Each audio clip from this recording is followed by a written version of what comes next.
All right, we are going to talk about Osamu Dazai's novel, No Longer Human. Mm-hmm. So yeah, as usual, I'm joined with Kiasmo with these book discussion things. So I'm the one who suggested No Longer Human. So the way that I came across it was through an anime, of course. um, So there's this thing called the Aoi Bungaku series, which so it's an anime series of about 20-ish episodes, where it tries to cover briefly, in 2 episodes or so of the series, it will cover one classic Japanese novel or whatever. And no longer human. It's pretty popular in Japan. I think it's Yeah, yeah. I did a little bit of research. Apparently, has a real cult following, and even his author, Dazai Osamu, seems to have. Still today, a lot of people go to his grave, and especially during the day commemorating his birth, a lot of people go there to pay homage to this great author. Yeah, I believe that it's. I heard at least that it's the second most best-selling novel in Japan. With the After other bonus yeah, that it's is license free, so anyone can publish it. really, I didn't know that. I didn't know that. Yeah, I found out that you don't need to pay any royalties for it. That's good. So it's Yeah. been printed thousands of times by different companies with different covers, trying to appeal more and more to younger generations. So you'll have covers that use anime characters or stylistically look like modern covers for uh, modern works. Yeah, yeah. When it comes to the Western editions, I've basically seen two of them, or at least two different covers. Hmm. I think that the one we looked at was the New Directions. I Uh, kind of like that one. It's very like minimalistic. Reminds me a little bit of some of the covers that they. I think it was. I saw a copy of Diaries from the Underground and The Double by Dostoevsky with similar covers. This kind of minimalistic and almost oppressive kind of covers which dehumanize the human figures on it. And to me, they remember a little bit. Um, oh my gosh, I forgot the name of the author. You know the painting, The Scream by.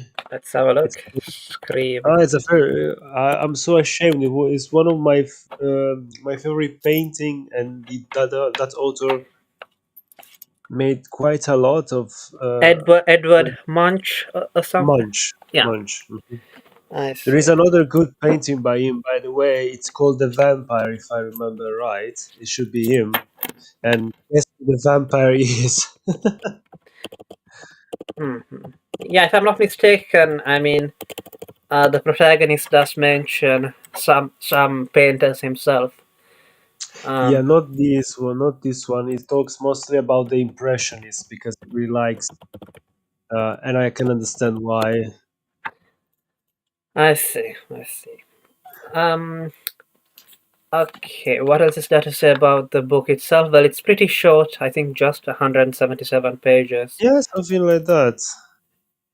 I, I guess I'll confess and say that this time I didn't actually read the book. I just listened to an audiobook. Sadly, yeah, Yeah, sadly I had to do the same because work schedule this week it was beyond nightmarish. So. I see. I But see. I really hope I want to probably buy that book in the future together with the Setting Sun by the same author. Yeah, by Dazai. Yeah. Um, Yeah, because it's interesting. I believe that there's an audiobook the setting sun as well. Yeah, the thing is, sometimes with an audiobook, um, the voices are not gonna match the emotions you feel in your head. Yeah. I'll be honest, the one audiobook you sent me was really good. Mhm. That person gave, I think, uh, the the right tone to the story and to the narration of the characters. Yeah, yeah. I mean, it's mostly a diary, so you don't have to do a lot of voices. That's true. Yeah, but even though it's a diary, I didn't find it boring. I guess we could talk a bit about the structure of the book. So it's in three. Huh? The structure of the book. It's Yes, divided. Yeah, it's divided into three quote unquote notebooks. yes. There is a preamble, and then there is the main body of the story, and then there is a sort of epilogue. Yeah, yeah. So the setup is that some kind of journalist type or somebody who writes for a magazine or something. I think he's supposed to be a novelist. Uh, Yeah, he finds these notebooks at a bar or something. yes, Uh, a small inn in the countryside. yeah.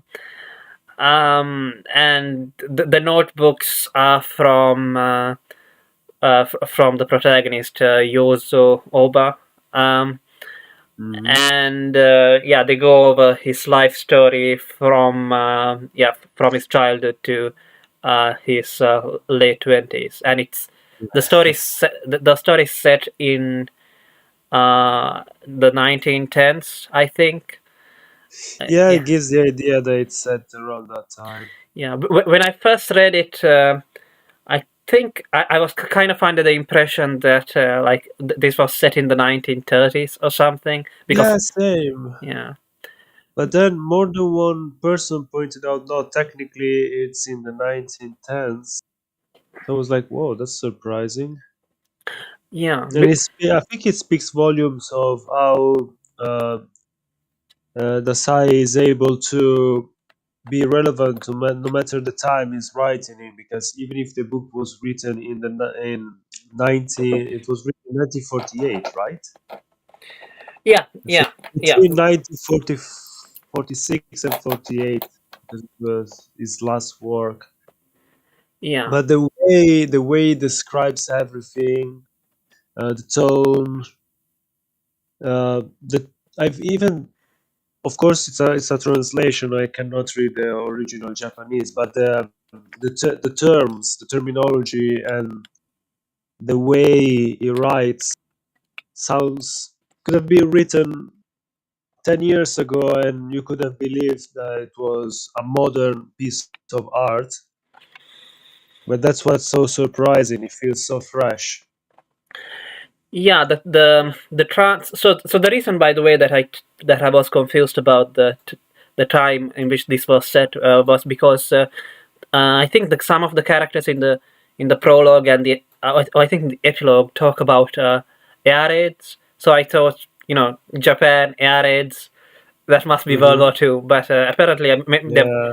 they're talking about maybe the World War One, so with Russia. I didn't know that. Yes. Yeah, Yes. Could be, and China probably as well be involved to a degree. yeah. I didn't know that there were air raids back then. So the book, I guess, before starting up talking about the book a bit,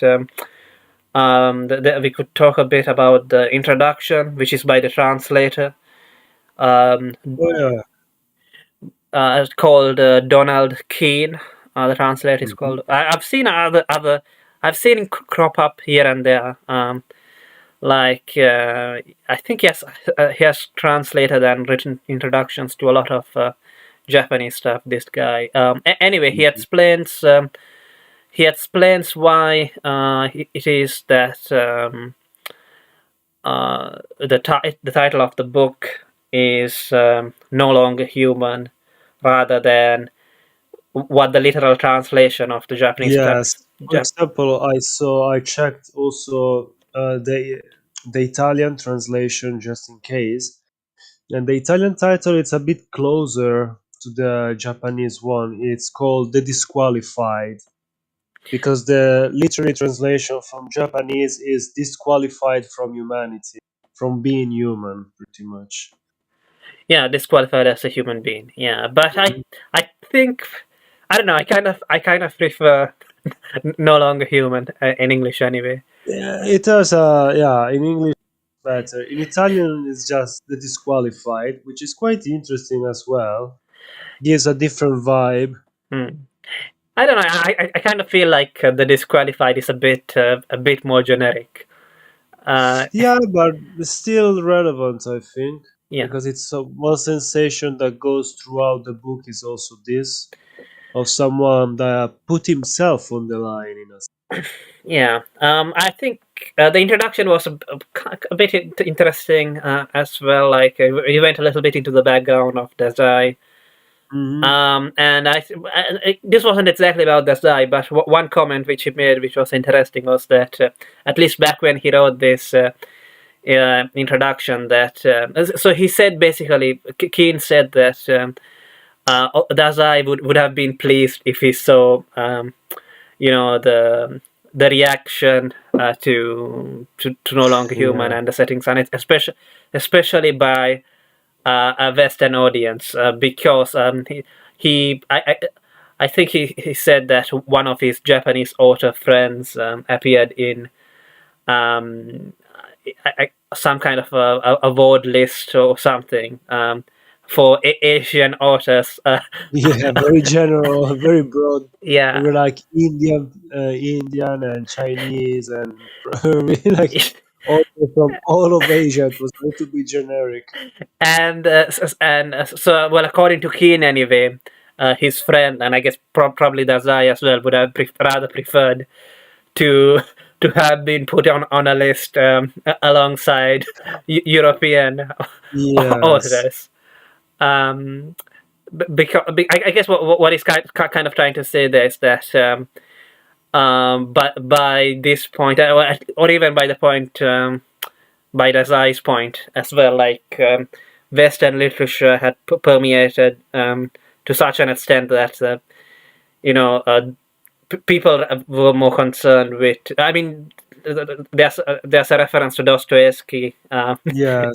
as well. So, like, it seems like the literate people were more took the West more Hmm. seriously than It's something that happened after I think during the Meiji era, where they started to try to get all the Western culture that they could for a while, trying to imitate or understand it, even if their understanding and copying of it was limited. But a lot of Japanese authors, especially, a lot of authors started to read a lot of these translations, and even someone that was Dazai's inspiration to a degree, um, Akutagawa, Ryonosuke Akutagawa, was very deep into European literature, European and American literature. And you can see a lot of correlations between, like, a lot of things that are very similar between these two authors. Even Akutagawa committed suicide at the age of 39. And I think that happened, yeah, yeah, that happened both of them when. did that. I Mhm. think yeah, I think Dazai committed suicide at 39. Yeah, Yeah, as at well. 35, Oh, he 35. committed Okay, suicide I at see. 35.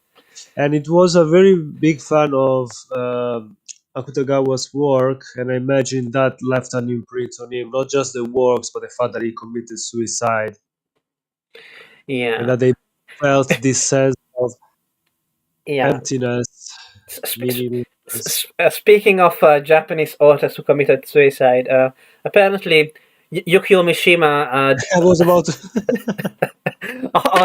also admired Dazai, which I find funny because I mean It's like, so Dazai admired Akutagawa who committed suicide, and then you've got it's like a chain reaction. You Yeah, need to follow your master, but not that closely. Come on.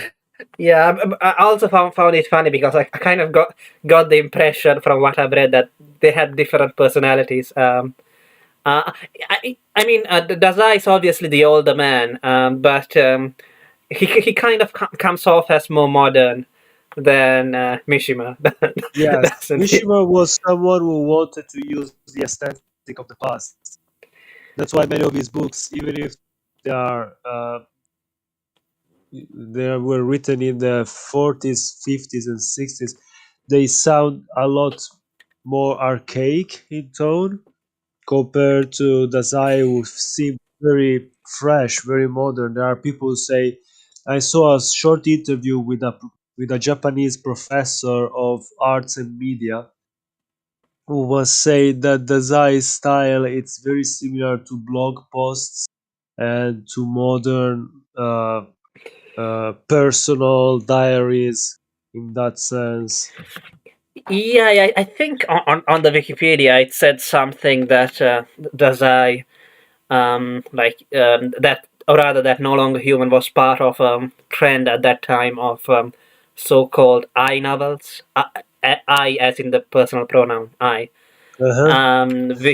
which were like Yeah, yeah, they were very famous in those times.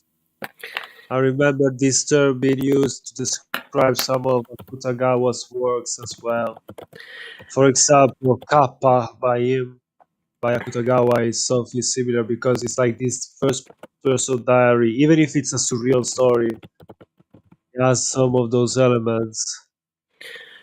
yeah. By the way, another author which Dazai gets often paired with is the guy who wrote what was it called, Zokudarakuron, or a thesis on decadence, the one that Oh we yeah, talked about. I I think, let me see if I can find it. I think that they were part of the same uh, movement in movement. current Yeah, something called the Cadence School or something, the School of makes Decadence. sense. Uh, and I mean, I guess no longer human does fit into that. Hmm. It's uh, interesting because in Europe, the decadent school was the late 1800s, early 1900s. So let's say between 1870 until 1920, it was the decadent period. You would have people like Baudelaire, Carl Wisman in Italy, Ugo Foss, Ugo Eugenio Tarchetti, these kind of people. And yeah, then this movement pretty much arrived in Japan later on, even because the socio-economical factors were a bit different. So it makes sense that came there a bit later. yeah. I remember reading an introduction which Angosakushi, the guy who wrote the Rakuron, yeah, it's on decadence. Where it's like it was an introduction to a story he wrote, which like a weird magical medieval kind of story. But anyway, so he was commenting on how like he was often paired with Dazai, but he thought that they were different. Uh, Uh, but of course, all writers think that they're different or something. Uh, so no, of course, yeah, for sure. Every time period has its sort of set of favorite tones, favorite tropes that yeah, are shared, which is something that even Lovecraft sort of played with. If you remember some of his stories, he mentions how some of these artists all together they come up with similar visions in like shaping a movement and stuff like this. For him, in his stories, he plays with it and says it's the influence of these otherworldly entities. But I think he was talking about the psyche and how it evolves with time to manifest the fears of that time and the hopes of those times as well. yeah. I mean, if I from what I gather, so this I guess this literary movement or whatever, it's like we are going to drink and write essentially or something. And so, I like the very similar to the French Bohemian in that regard, who enjoyed drinking and going out with prostitutes and in general killing themselves with vices to explore humanity, which is something that Dazai did as well.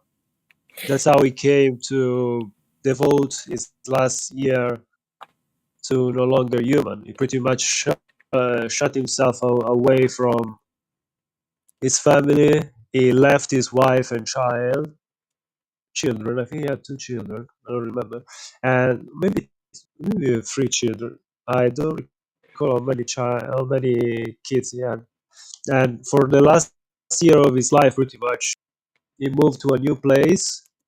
He got a mistress, and he spent his days drinking, taking drugs, and trying to write this last novel.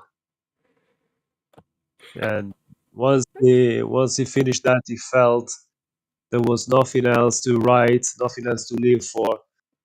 And this time, together with his mistress, was able to commit double suicide. so he lived through the Second World War at least, Yeah. but I didn't feel like it really left any impression on him, at least from Oh, this. doesn't say so. Yeah, it doesn't really say anything about war, and from the wiki it says that he was excused from the draft because of his chronic chest problems, as he was Uh, diagnosed with tuberculosis. Losses. I see. It's interesting. Many Japanese authors end up with tuberculosis. Another great author that I really liked, Shusaku Endo, suffered from tuberculosis and lost one lung. He lived the rest of his life after the operation with only one lung, and he wrote a lot of books in which he talks about this experience as well. Hmm. Another author who died, not Japanese author, but I guess who died around this time from TB. But in his case, I would say the war did leave an impression. Is George Orwell, I think, died close. Okay. Yeah, but yeah, in his case, I don't, I can't say that he didn't care about the war or whatever. So let's see. I guess so the book is sort of divided into, I guess, three sections. They're called notebooks or Yeah. whatever. So the first one is about his childhood, and I guess Hmm. kind of related to what we are talking about. Like he comments on how the narrator, who is Yozoba, comments that like well, the students, or not just him, that the people around him, I guess, were very well aware of European paintings, at least, Hmm. because of shitty reproductions and photographs or Yeah. whatever else. So, I mean, he makes a lot of. So earlier you mentioned that this is like a blog post, and I mean, he does a lot of.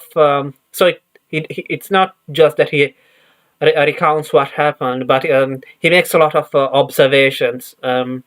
Yeah, Yes, he comments a lot about his own feelings, how he felt about himself, how he felt about the people around him, how he felt about the times he was living in, and especially about his own insecurities, his fears, and his ways to cope with all these dizzying sensations.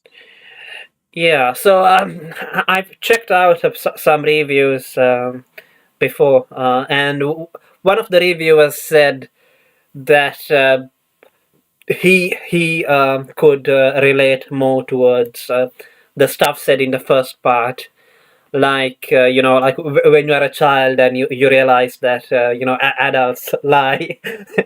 uh, yeah. Yeah, all these kind of things. Well, it's because most people, um, we all experience childhood So it's easier to sort of relate and understand that compared to adulthood, which takes longer to, let's say, for us to get a feeling of it. Yeah, yeah. Okay. So I guess Also, it seems like both the author and his character in this book were very involved in certain things. Um, like the for communist example, movement.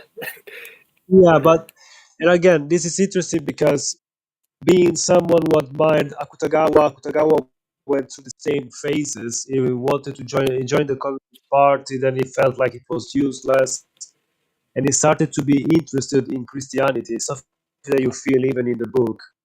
He makes very keen observations about uh, Christianity, its sensibilities, its God, and how we can trace and his attempts to relate to it, but being unable to fully commit in a sense, which is something that even Akutagawa felt. They, for example, it's well known that when he committed suicide, he did it in his own home, and after taking a deadly dose of sleep tablets, he sat down, opened his Bible, and started to read. And I think they found him dead, and the Bible was open on either uh, the it was either St. Paul's letter to the Romans, the part about the hymn to charity, or it was the speech of Christ on the mountain, the one about the virtues. Blessed the humble because they shall inherit the earth. This one, and I think you can feel the same kind of desire to understand this foreign religion to a degree, even in no longer human, because he very often mentions the Christian God, especially in the later parts. Yeah, yeah, yeah. I kind of get the feeling that like you know um, Japan and Japan's past now because of Western technology and all that. You can't really take stuff from Japan or even Japanese religions. He couldn't take it as seriously, whereas Christianity, which came to Japan along with modernism, was something that could be taken more seriously because that's what the Europeans who were more powerful had. Um, Well, it's one of the interesting curses of the fact that the Portuguese brought Christianity to Japan. The first two things that the Portuguese gave to Japan were the Bible and the gunpowder and the guns. So hmm. they came with the cross in one hand and the offer of teaching them gunsmithing in the other. And I think that's why it's seen in such a weird way, in a sense. This foreign religion that came together with their foreign weapons that changed Japan forever. Yeah. So, I guess one of the first things which he confesses to sort of is that he's basically afraid of other human beings. Um, Yeah. yeah, I guess I think that's probably what came through the most. I would say, like if you're trying to like look at this as a suicide note and like to, to make out like a motive or something, like like if you were to ask like what went wrong with this guy, Hmm. I think at what The point, interesting yeah. thing, yeah, is that it evolves. At the beginning, it's just pure fear. Slowly becomes him understanding that it's too soft and then ends up being used all the time, and that it's first he combats his fear by being a clown. He says, if they are laughing at me, if they are laughing with me in a sense and at me, they cannot hurt me. Then it becomes, if they laugh at my cloning, uh, we cannot understand one another, therefore we are in the same position. and then he realizes that by being a clown all the time, people can never take him seriously, and that's why he understands he cannot really be human. He is no longer human even because of that, because in a sense he forfeited it for this in his attempt to fit in. Yeah. So yeah, his fear evolves, but still lingering even towards the end of the story, because he always feels a sense of inadequacy. Whenever he tries to behave in a more friendly manner, people take advantage of him, or he ends up taking advantage of others. Yeah. Another thing which came out, I think, um, especially when he start when the women came into his life, was that I don't know. He kind of felt a bit. One of the reasons why I couldn't stay with the women was that he kind of felt a bit emasculated by the fact that they were the ones looking after him, essentially. Yeah, Uh, it's interesting because one of the first time that it's prophesied that women will fall for him is when there is that school that it describes it as yeah, a dim-witted and very unpeculiar person, and he takes care of him. He tries to befriend him for fear that he will reveal that he's he's always putting on an act. And then when it's taking care for him with his head on his with the head of this guy on his lap as he cleaning his wound, this guy says, "What does it say? Women about something about women. They will pretty much women will be all over him." And it's interesting because it's the prophet is the usual stuff. No, they say that the people who prophesize are children, the old folks, and the fools. And I think this fits that definition because yeah, this guy is described as an idiot pretty much. yeah. But Then unfortunately, it's from there on.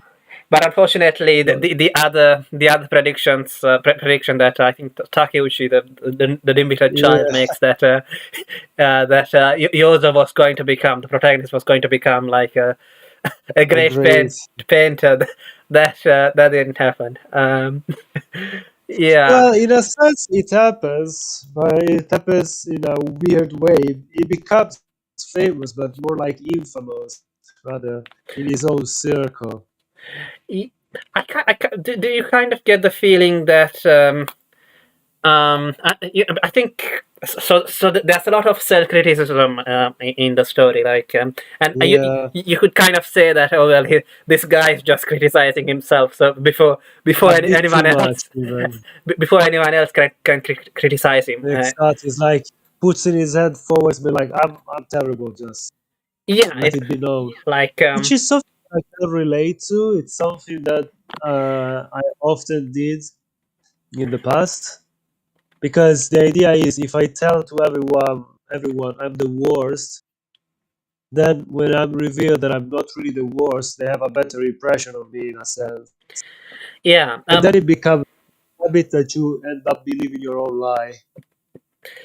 yes, yes, like he says that he basically says that he can't really um he can't really tell, like, he feels like that if he would tell, if he would like let out even a small complaint, then people would turn around at him and say like, what the fuck is wrong with you, like you have Yeah. everything going on for you, like look at all these poor people suffering without a fault of their own, like Hmm. you come from a rich family, blah blah blah, etc. Like, what the hell do you have to complain about? And yeah, like, because I don't, he doesn't. So he complains to us, the readers, Which but reminds me a little bit, this passage made me think of a song by Warren Zevon that it's called My Shit's Fucked Up. And at one point says, uh, rich folks suffer like the rest of us, it will happen to you. Like, doesn't matter. No one has a patent on suffering. Yeah, I because think it was hiding that, but he sort of felt that like just because I'm rich doesn't mean I have it better than you in many other areas. yeah, I mean, like at the start, he was saying something like like that there was 10 cents that he was suffering under, that that nobody else would be able to that if anyone else had to suffer under one of those things, they wouldn't be able to take it. But then the next thing he says. The next thing he says that his 10 sufferings, they would just they just vanish in comparison to other people's real suffering. Yeah.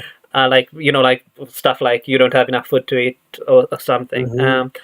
And I mean, it's not. I guess he's like, for example, I think the point where he's most ashamed was when he went out with Suneko, the woman that he tries to kill himself with. Oh yeah. Yeah, and so they go out, and the woman says, "Yesterday I paid." Oh yeah.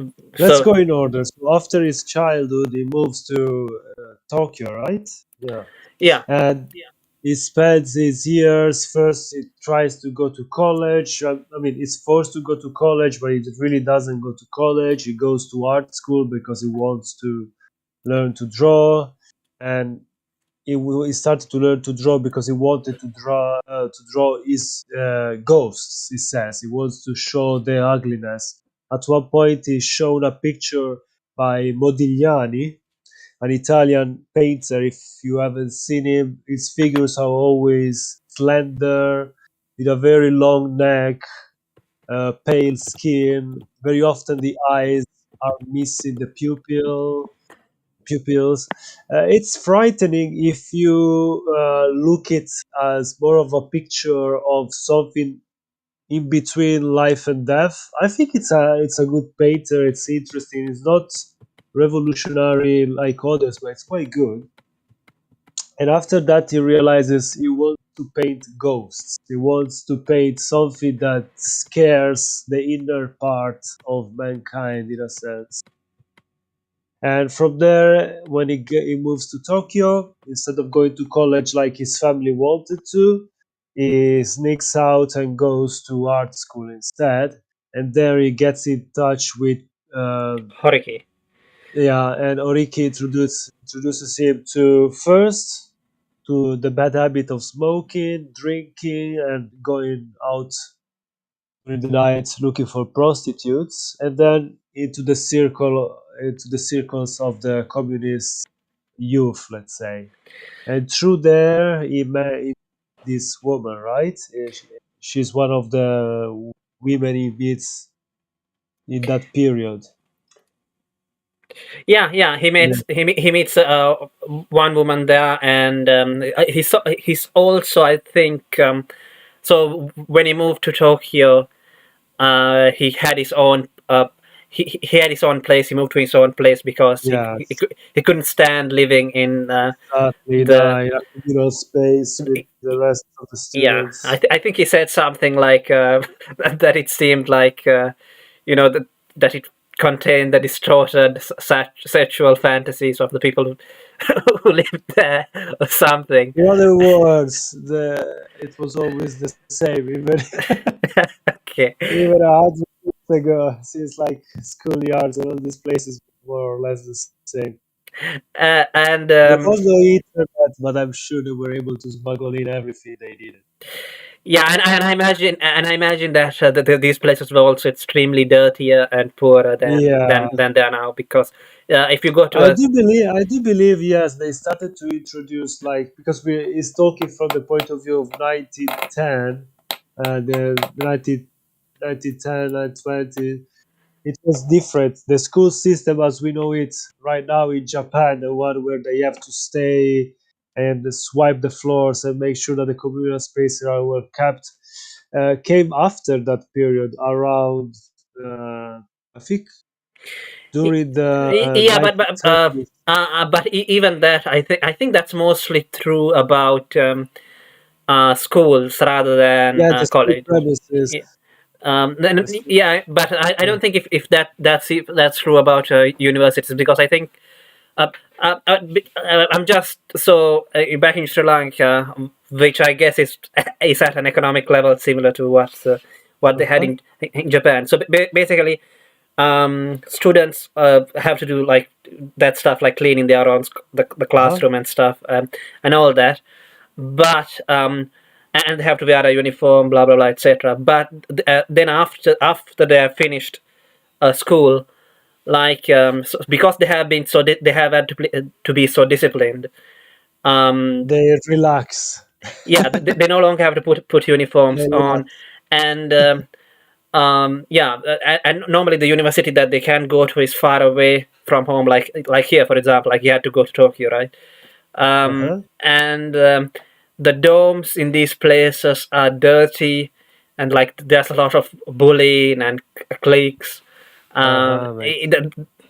Because now basically like they're letting out everything that they have suppressed. Uh, It's the far west, pretty much. They can y- do. yeah, It's a lawless country. I imagine that these places that he's talking about were Yeah, probably probably. like dimly littered, dirty, like just giving the very minimum so that like for the students to have a place to be. Uh-huh. So anyway, he gets another place. His parents or whatever Yeah, they buy pay. him another place where with two servants, all servants, and he basically Mhm. sells everything. Because Horiki introduced him to tobacco, alcohol, prostitutes, but another thing which he introduced to him to was pawn shops. Yeah. Uh, so basically, he sold everything in To that. feed into his vices, he Yes, starts yes. to sell everything. And at some point, I remember that he loses that house because I can't remember exactly why, but he has to move to another place. Yeah. And yeah, the the landlady, or rather the daughter of the landlord of that place, falls in love with him, Yeah. and he doesn't like it, It's obviously, and that's also when he starts going to those communist meetings. And, yes. and and the funny thing is that though Horiki introduced him to them, Horiki didn't stay around for them Yeah, because exactly. Pretty much does it. Seems like he does it on purpose.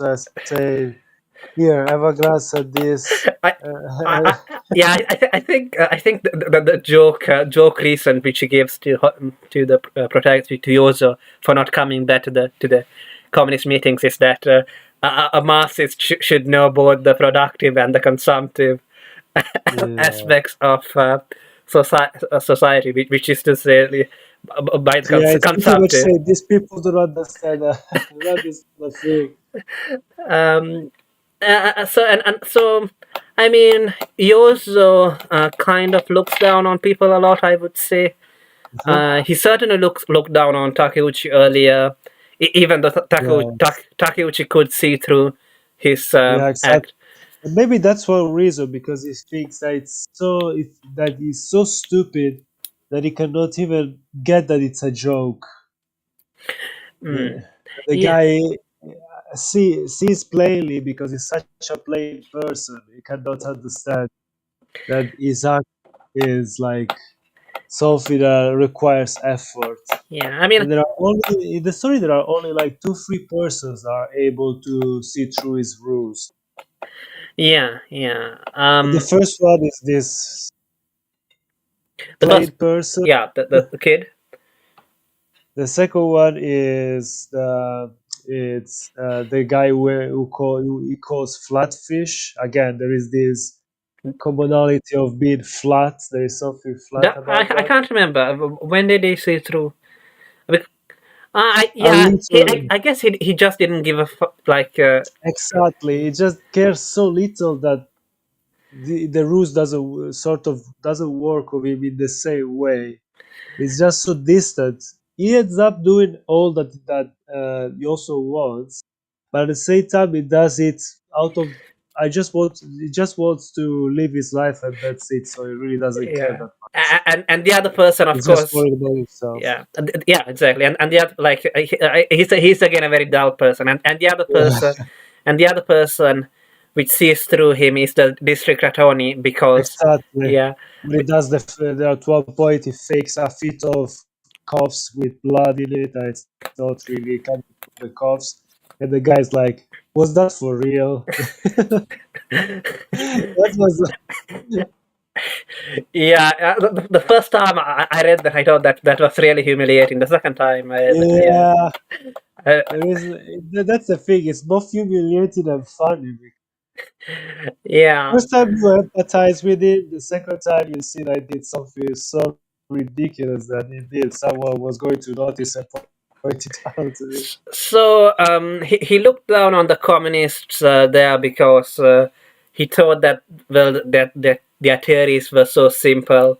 Yeah, Um, it's like you should understand this when you were a child. I No, mean, you shouldn't be. I haven't been to like communist meetings, so I don't know if like what the things that they discuss. I've been to one a couple of times, and I must say they are rather plain. I don't know. I've been to a modern communist meeting, let's say 2019, I think. I was in Genoa. A friend of mine invited me. It's interesting because at that time I was quite attached to my readings of Evola. So if only they knew we were there. Uh, Yeah, but yeah.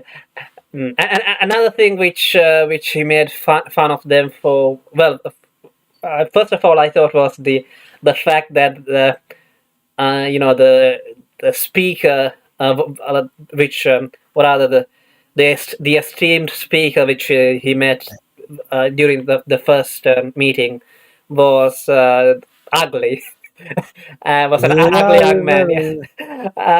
And the last thing which he makes them fun for was basically like how seriously they took themselves, and Yeah, how unimportant they actually were. Like like which is kind of true. Let's be honest. Of all political movements, when the youth is involved, they give themselves this sense of like, oh, we are so important. We are doing such great things. We are going to change everything. When yeah, very often they're just there talking and talking yeah, and doing very little. exactly. And also like the unnecessary secrecy of like Yeah, as if they're like, if it's, I think he says like if it's some sort of like detective novel or something, they're going to commit some great crime, but he's just taking some stupid documents, pamphlets from yes. one place to another.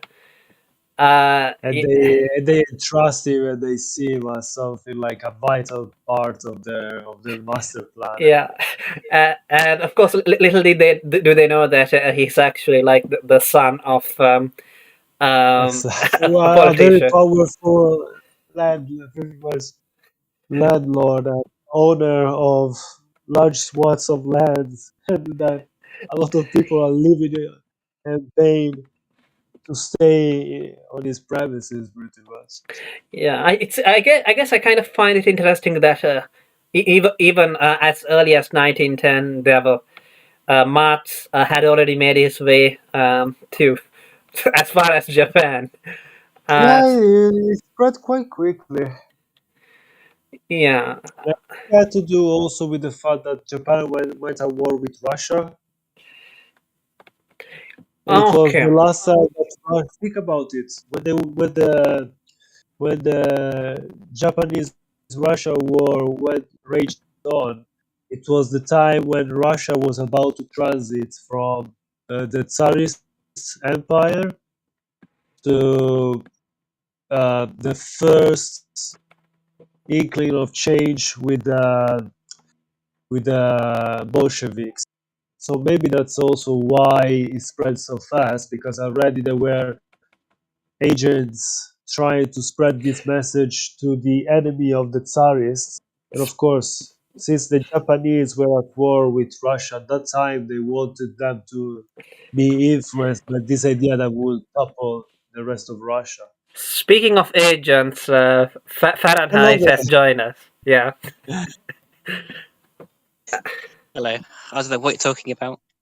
because Yeah, we were in yeah, the middle of the book. We were talking a little bit about how fast Marxist and communist thoughts arrived in Japan. because the novel All is right. set Yeah. in Yeah. 1910. The novel is set in 1910, and the protagonist Yes. he goes on communist meetings for fun or Yeah. something. It does. And I think it's a combination of the fact that at that time in Japan there was a thirst, an unquenchable thirst for Western media, and that Japan just went to war with Russia, and so probably there were like we were talking about agents, communist agents trying to spread this message to the enemies of Russia, of the Tsarist Russia, of course. Yeah. Yeah. Yeah. Yeah. I remember. I also think uh, he had like a girlfriend who went to the meetings as well. If I remember correctly. Yeah, an ugly one, I think, or at least according to him. Which again brings us to the point, like, what the hell has this guy got? What's wrong with him? I guess. Yeah. Um, Yeah. Yeah. It's really one thing after another. It's unbelievable. Yeah. I so really like the pace of the book because yes, it jumps from one terrible thing to another pretty much non-stop. And it's pretty much him pointing the flashlight and showing all the missteps he took throughout his life and say, "This is why I'm here. It's because I did this." And yeah, Yeah. Yeah. Yeah. I mean it's Yeah. in I it's mean, sorry. Sorry. yeah in the epilogue I think that one of the women whom Yozo had met, like she was like, oh, he's an angel, and yes, it was just his father's fault. That's all there is to it's it. interesting because yeah, that in from what I understood, the correct translation is more like he was an angelic child, a child of heaven. This sense would be more like um, his nature itself was good, but something corrupted and ruined it. So And totally, yes, yeah. Sorry, Fahrenheit.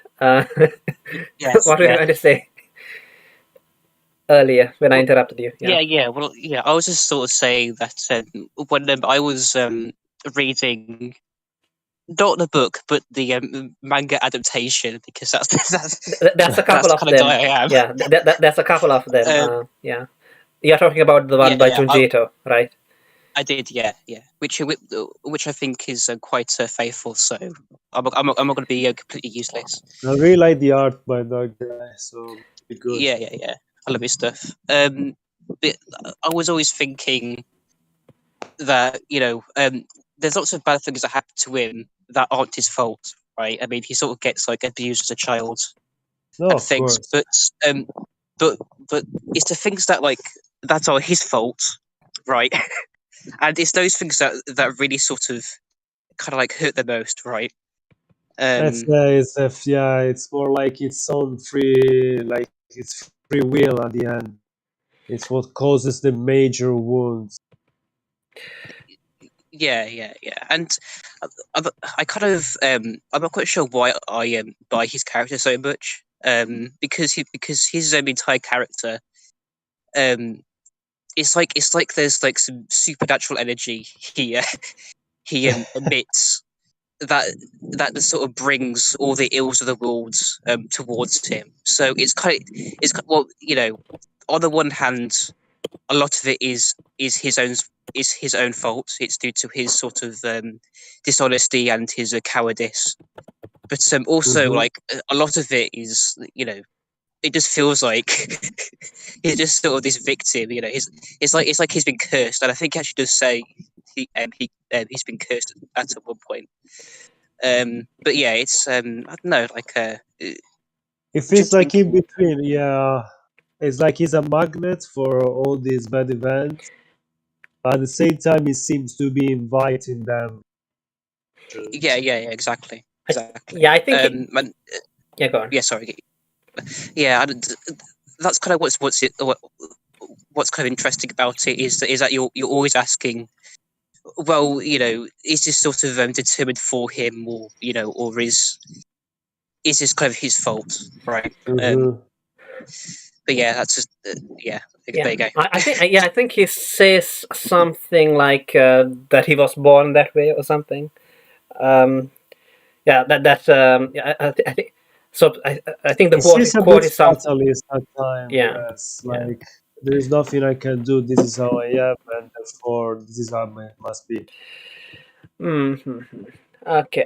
By the way, I've read the manga myself, not the one by Junji Ito, which I might at some point. But there's another adaptation, which again by the same title, Ningen Shikaku, No Longer Human, Mhm. by what's his name? God, I can't find the authors. It's Usamaru Furuya, and that one is pretty good too. Just it's just 3 volumes, but unfortunately, I just bought them on I think on Amazon or something, or maybe from Italian book. So anyway, but I can't find them on like there's information about it online, but I can't find the 3 volumes. Nobody has uploaded them as far as I'm aware. Okay. Yeah, and I no longer have the volumes with me. Otherwise, I would have Okay. gotten my scanner out and done it myself. But yeah, that's how it is. Yeah, so I mean, I kind of find it odd that Junji Ito would make a um I don't know because I've seen his other stuff and it's horror. I mean, would you call this horror? Chiasmo? Like, there is a sort of existential horror key to it. It's less about the graphic part, and more about the psychological torment. Yeah, I mean, And I do believe Ito could do a very good job even at that kind of horror. because It's more like about, yeah, I agree that it's more about body horror most yeah, part, but there's also a psychological side to all his monstrosity and depravity and obsessions that riddle the characters and the nightmare and how they bleed into one another. yeah, I'm sure that someone has uploaded the adaptation by Junji Ito I bet. because it's like Junji Ito. There seems to be a endless desire to read and be either thrilled or disgusted Yeah. or flabbergasted by his work. Yeah. By the way, Fahrenheit. By the way, apparently, no longer human is in the public domain. So, Interesting. from the beginning, from what I've heard, and so because of that, like you get you apparently get new editions with like manga covers or whatever to make it seem more modern, and I mean, and it's Yeah, I apparent. saw a couple of them. They're like, you will think, oh, this is being written, or this is a manga from like 5, 10 years ago. I mean, to be fair, it's still pretty popular. I believe it's the second most best-selling novel in Japan. So must have struck a chord with some people in Oh Japan for yeah, some reason. Yeah. What's the first best selling? It's Kokoro, and I think maybe we could talk about that one next time. It's I pretty, haven't, I never read it, so yeah, it's pretty but nice, pretty nice. because there is a book, there is an Italian book whose title is Cuore, which means heart. Heart, which means But Kokoro. it's funny that, only the Italian one, from what I heard, is quite. It's one of those books, all like emotions, emotions, emotions, nothing of substance. One thing Kokoro. is, the author was from my city. I see, I see. Kokoro is a bit like no longer human, and I believe it also got adapted into anime Oh, just nice. like No Longer Human, again in the same series, the Aoi Bungaku series. But the adaptation wasn't that good because it's just two episodes, just like the Mm, No Longer yeah. Human. And how But many pages is Kokoro? it's probably as long as No Longer Human, not that much. Oh, Man. it is again a I novel. Yes, and yeah, and yeah. Again, let's just say that you know they like to kill themselves, the Japanese, for some reason. And so yeah. But another thing to keep in mind with that is that there are several translations, and you have to get the one by some guy called Ludkaf Johan or whatever, I think. I'll have to check. Mhm. Yeah, because the newer one, the Penguin one, is shit. Anyway, Okay. yeah. I'll keep that in mind. Um, yeah, unfortunately, I don't have my copy because both my copy of No Longer Human and Kokoro, I left them in Sri Lanka. Anyway, Uh, back to No Longer Human. So, if you haven't read the novel Fahrenheit, how do you know? How do you know that it's, um, you know, not that it's a faithful adaptation? Well, it's basically just from what other people have been saying. I So see, I yeah, see, I yeah. see. I Yeah. just well, I since take the word it's for a it. Japanese classic, and it would have been like shred to pieces if the adaptation wasn't good. So that's already a good sign. Yeah. Um. Yeah. Also, sorry. Also, Ito has done other sort of direct adaptations. He did Frankenstein. He did change some parts, but for the most part, he kind of left the whole thing sort of Hmm. untouched. So Nice. he he does take a certain approach when he's doing adaptations, where he tends to be quite faithful. Um, Nice. but That's from good. what I understand, Yeah. Like I don't know. Like I don't want his monsters to suddenly start crawling up and down. Like okay, because with the excuse that like oh he's on drugs, so like he's seen shit. And yeah, no, it wasn't it really just any of that. it just happens to look like Junji Ito's horror. Yeah. Okay. Like so, where were we? Where were we? The The first lady that causes him some real issues. That By the way, before going to that, so he talks about his early school days and his high school days. But I don't think that there was much of a difference between the two, right? no, exactly, kind of blends a little together in the right way. I do believe makes you feel like it was a drudge. It really couldn't care. Yeah. I guess this is the only part in the book where his father shows up. I don't think his mother shows up at all. By the way, No. only his father and his brothers. I think his elder brother or Uh-huh. something. Yeah. Show up. So he seems afraid of his father. There's the whole incident with the mask. Yes. So basically, he doesn't really.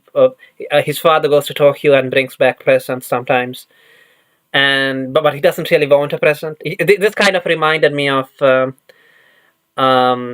of that scene in Wuthering Heights, where like I can't remember the names, but the father goes to London and brings back gifts. And in that case, it's like the opposite. The kids really want the gifts. Anyway, because they're normal. Well, He you know said, how normal they are, psychopathic essentially. But he says that when he was asked for something to make him happy, he had no idea how to reply, and then he always asked for the opposite, just because, in a sense, he feared being happy. And again, that's something I can understand. I Like the ideal in your head doesn't up to yeah, a real I think realization. in that case it was that he was afraid of his father, And also that there is also that element. I think it says it at one point. It says it explicitly when they say if someone were to ask him what will make him happy, he had no answer. As yeah, it was yeah, but like nothing. yeah, he can't refuse. I think there's only Yeah, one time in the novel where he does refuse at the very end. exactly. Um, Towards the end. yeah, and but I think it's in the early section where he says that he sees he's afraid to make people angry because they look like monsters to him if when they're angry or something. Sort of, Yeah, yeah. something about like people being like the ox who is like silent until um, Yeah, it starts suddenly swats away the horse fly. horseflies. Yeah, Yeah. and I guess he sees himself in size in relation to size, I guess, as a fly compared to others, and especially his father. Because when his father does actually die, I think he says that it's like a large presence, oppressive presence, suddenly disappeared or Yeah, something. Even though, suddenly left. yeah, even though his father wasn't really there for most of it.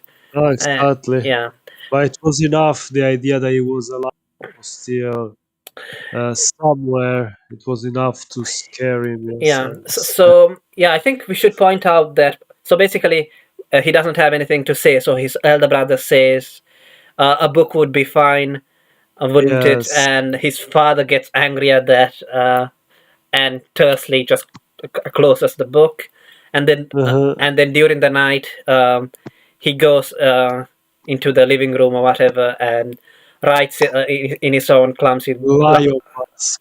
yeah, he asked for a lion mask, even though he didn't really want it. But yeah, Again, I think there is a little bit of symbolism here with the fact that it's a lion.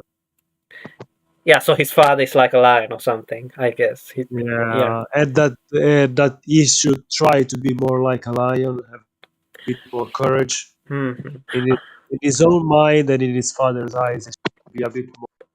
Yeah, in the anime adaptation, I think that like they show him like having a nightmare or whatever, or maybe it's just a visual representation of like it's his father with like a scary, large lion mask looking down on him or Makes something. sense. They don't show it. They don't show his father's face ever. Like, and I don't think that we get any description of. No, no, Yeah. just gives you an impression of this presence, and that's it.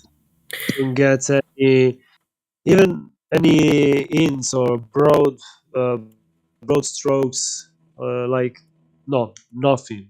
You don't know tall, short, well built, skinny, with a rough face. Nothing at all. You have to imagine just a stern father figure without any real discernible like physical traits.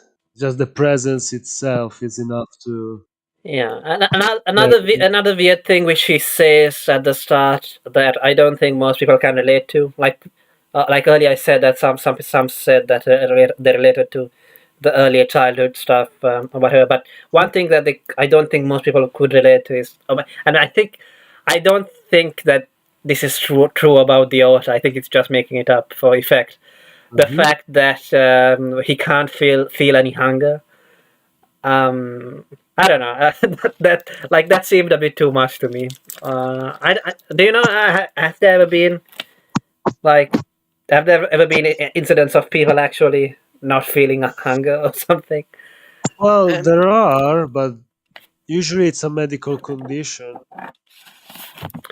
yeah, Mm, yeah. It's like what's it called? It's oh yeah, okay, I've forgotten. I Sorry. used to be, for example, I suffered when I was either Oh yes, 12 or anorexia. Sorry. 13. I was anorexic. I almost Yeah. died of anorexia. But that's Yeah. a mental and psychosomatic condition. but I don't know. But hasn't that got more to do with like you want to be thin or whatever? Exactly, exactly. I was obsessed with the idea that I had to be slim. I had to lose weight. Where, This where, is yeah. different. Mm. This is more a complete indifference. Like again, maybe it's his sense of detachment from the rest of humanity that already was present in his childhood. Like everyone has to eat. That's why I don't feel any desire to eat. Yeah, I mean, at one time, at one point, he ponders whether like he was an individual who was like the reason why he couldn't relate to anyone, but or something was because like he was too egoistical, or because he was too lacking in spirit, like in Mhm. will. You know, like okay, I don't like if he didn't feel angry, then why didn't you? If he had more will, I would say that rather than egoistical. I've been describing him as selfless or something, but I'm not egoistical either. Yeah, yeah. No. Oh no, he's definitely not so selfless. um, um, I just while we're still here, in the Ito version, his father is actually drawn, and he's just some like regular guy. He doesn't have any sort of distinctive features. He's just very plain, and the whole that whole scene with like the mask is drawn out very sort of matter of factly. Though there is kind of like an interesting visual where he sort of talks about how he's like a fly, and it's literally like his face that is is sort of like imposed on like a fly, and like his buzzing around his family. But that's kind of like what he's imagining. But yeah, Seems um, like a good image. it is. I would recommend like giving that adaptation some time, because yeah, he Hmm. does like there is some pretty some fairly creative imagery in there. yeah, But though at the same time, it's not exactly his. Well, I think it's one of his most down to earth works. There's like only some really crazy imagery there, but for the most part, it is there just to sort of augment the story. It's not like there yeah, Yeah, because yeah. Uh-huh. you know. A Um, little bit of symbolism or metaphors and stuff like this, rather yeah, than yeah, exactly. yeah. completely crazy stuff. Yeah, I don't like. So one of the things which I did not like in the other manga adaptation, the Usam Furuya or whatever that was that when he started doing drugs, he started like hallucinating the character which he was drawing. By the way, another interesting thing about the manga Uh, is that the other one, the one by Usamu. Let me have a look at the name again. Furuya Usamaru. It's like I think it's set in the modern world essentially. And anyway, uh, and like so like yeah, he becomes a children's mangaka, but that's basically what he is in the novel as well essentially. Yeah. yeah, exactly. At one point. And anyway, he draws this child this child for children. It's kind of funny that he ends up making a living by drawing porn on the one hand and children's comics on the other. Yeah. But anyway, he ends up drawing this frog mascot thing for kids. And when he starts doing drugs, starts to like see that figure, that frog, but it has a huge penis or whatever, uh, crawling around the room or whatever. And I don't like I did like how in the novel at least. And by the way, Fahrenheit, I would recommend you to read the novel as well. Yeah. So like in the novel, like there's no like. I don't like it when in movies they use the drug abuse as an excuse to like Exactly. show To like show weird and the disgusting stuff, like shocking stuff. or even just plainly weird stuff like when you Uh, say because yeah, well, first of all, like you don't see hallucinations when taking morphine, so it doesn't really make any Exactly. make any Makes no sense. sense.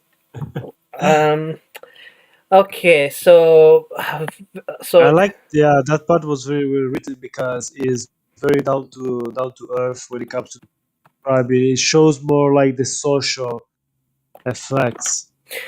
He's not really that focused on showing the effects it has on his own life in the regard of the destruction that it brings about, but more how it changes his social status in a sense.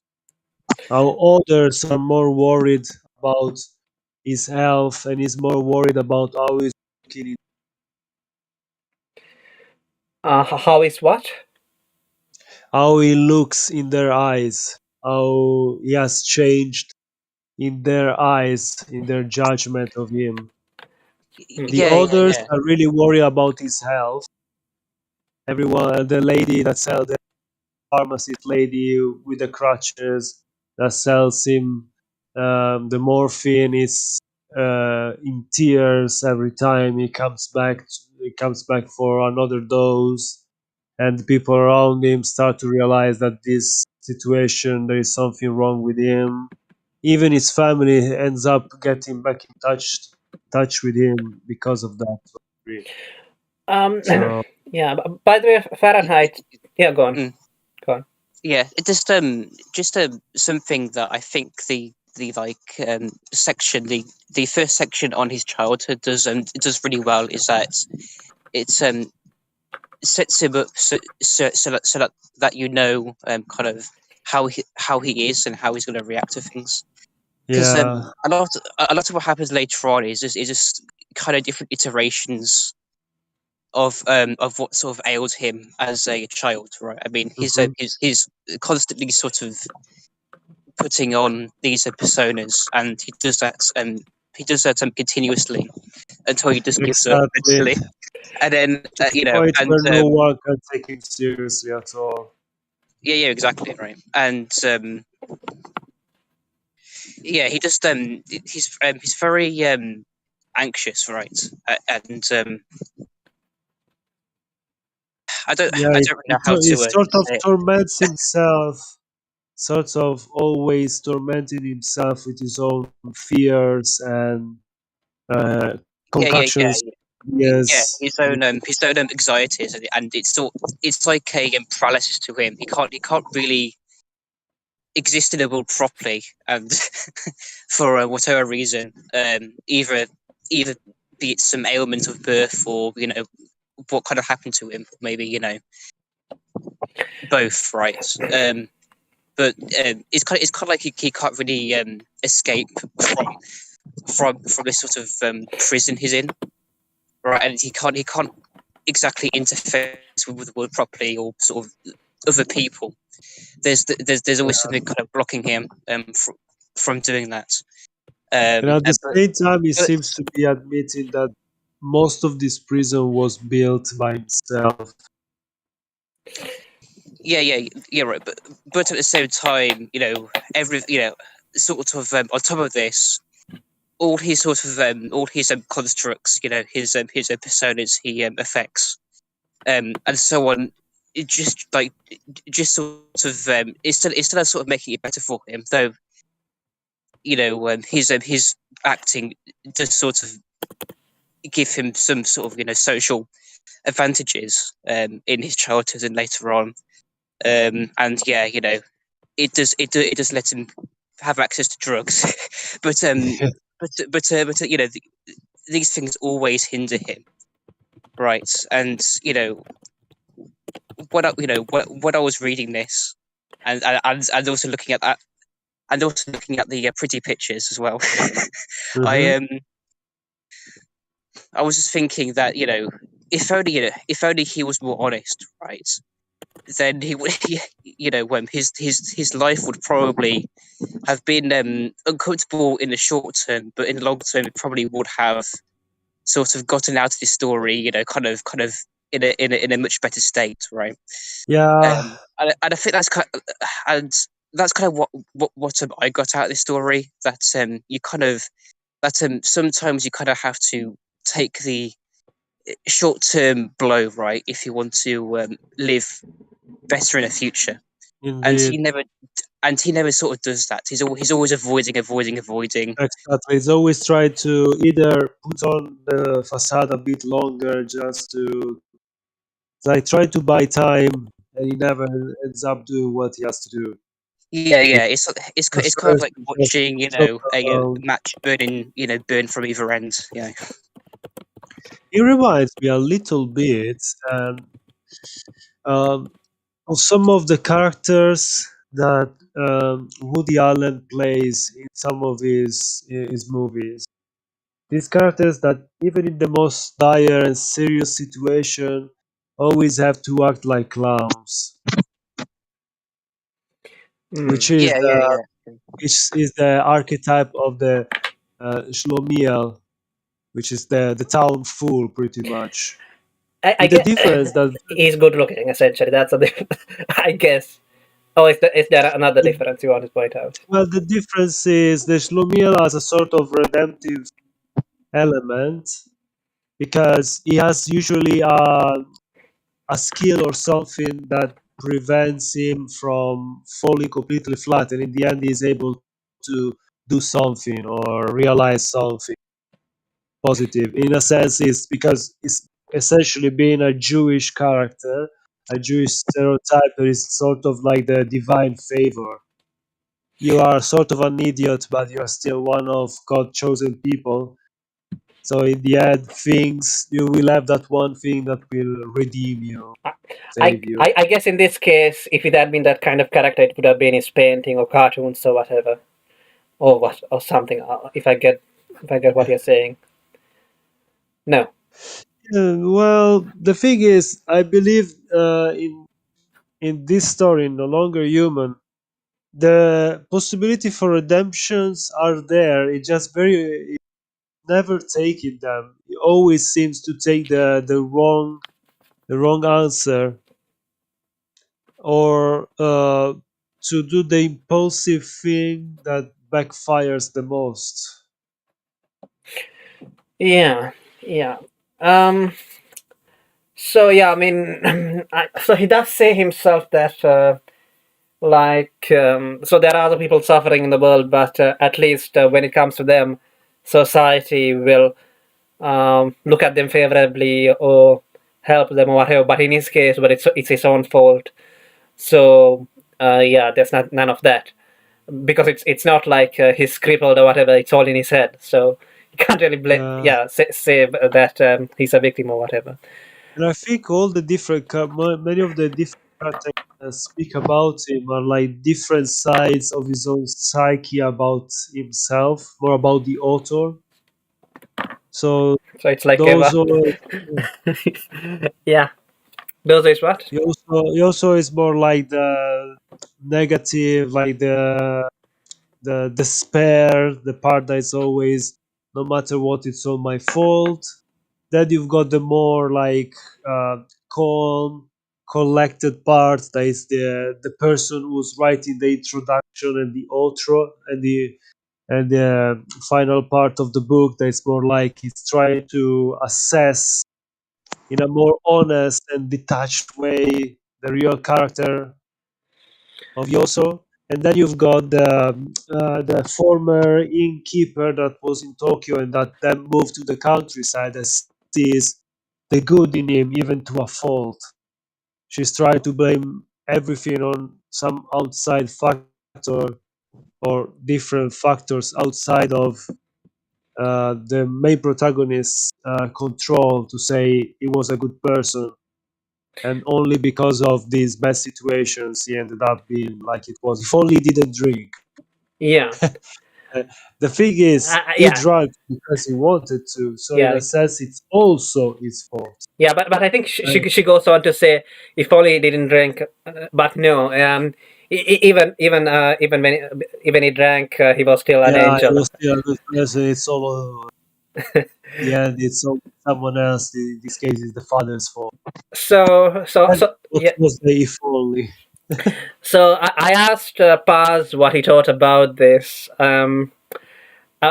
novel, and he didn't So let me see if I can read this comment. He said, Mhm. I've read it, but I've never really discussed it. My take is that the MC is a Ryaju, sad playboy, because he's sleeping with women, but he Yes. finds everything unfulfilling. It's not that he is truly alienated, which is what I found the most agitating about the read. It's all in his head. There are some good That parts, I agree. but overall it felt lighter than I expected. Um, It's true that it's not too miserable over it. I was expecting it, but this is I think it's one of the good parts. It's like the character exaggerates everything, but not to a degree where he's always crying about himself. In a sense, he's kind of making fun of himself. he's It's not he's not like he says at the beginning, no? He yeah, was he always acted like a clown, even when it was counterproductive. yeah, But he wanted to do it in a sense. yeah. He's not sitting in a corner crying about not wanting to get into the robot. Uh, it's So, more like it's more like the half drunk person in the pub making a scene and making fun of himself in a I sort mean, of like to be fair, he starts it off by saying like, "My life was a life of shame." That's you have to justify that, I guess. I So think it's again it's sort of a said in a sort of ironic way. mhm. That's the thing. This is why I think it's well written. You are not entirely sure. It could be like an unreal. I think what Paz is trying to say is that a lot of people who are not like the protagonist or the author are relating to the character, even though it's if you look at it properly, it's a different kind of person. Um, Yeah. because I guess what he's trying to say is that um, how should I put it? Like so he's looking. I guess he's looking at it like from a like sort of like a Osaku perspective or whatever you want to call it. Like, and Hmm. he says so. He's calling him a Ryaju. So a Ryaju is like the opposite of an Osaku. Okay. Somebody who should be who is happy with their life essentially. Uh, yeah. So basically, what he's saying here is that beyond his him getting raped by his servants. Other than that, he doesn't really have anything to really complain about, even though he's complaining so much. Yeah, which It's Yeah, just I feel there is a sort of ironic vibe to all his narration. what are you going to say, Fahrenheit? yeah. Yeah, I do agree. A lot of it is in his head. Even when he said, other people can be helped, but I can't. Well, I mean, a lot of the story isn't dedicated towards him, like literally getting help from friends or relatives. But he just but ultimately, yes, yeah, it is due to his own sort of his own character that he doesn't uh, get helped, right? I mean, it's not like it's not exactly the people around him who are exactly like trying to hurt him. Except Oh Haruhi, yeah, maybe. well, yeah. Except her, but that that's usually the exception, right? I mean, a lot Yeah, in a lot of the story, he's surrounded by quite some compassionate people, especially the The lady women. at the drugstore, hmm um, who oh my god, just the way she dies is just like so awful. It's like it's probably like the worst way, I don't. like I don't think. I don't think the lady at the drugstore dies in the novel, though. I, no, yeah. I So don't sorry. think she does. she does. No, she doesn't. She doesn't. Yeah, you're right. Oh, Oh well, that's a difference in the Junji. adaptation there. Yeah. Um, but anyway, sort of all through the story, for sort of these personal reasons, he sort of rejects their help, or he can't really be helped by them. He sort of blames with people anyway, right? Yeah. And that's a big part of his problem. Yeah. So yeah, when he is with the single mother, I guess, he says that the more he likes. The more he likes people, the more the more people like him, the more people. The more that people like him, the more he fears them, and the more he's afraid Yeah. of them, the more people will like him. So this inevitably leads him to running away from everyone. Uh, Yeah, you could call it. yeah. You know, what was it called in Eva? I can't remember the. AT field. No, not the 80 Was field. it or was it I don't know, a chamber of girth? How many more? No. How many more terminologies? No, I think they literally say that that animal with the porcupine and what's it? I can't remember. Oh yeah, the hedgehog's dilemma. There you go. That.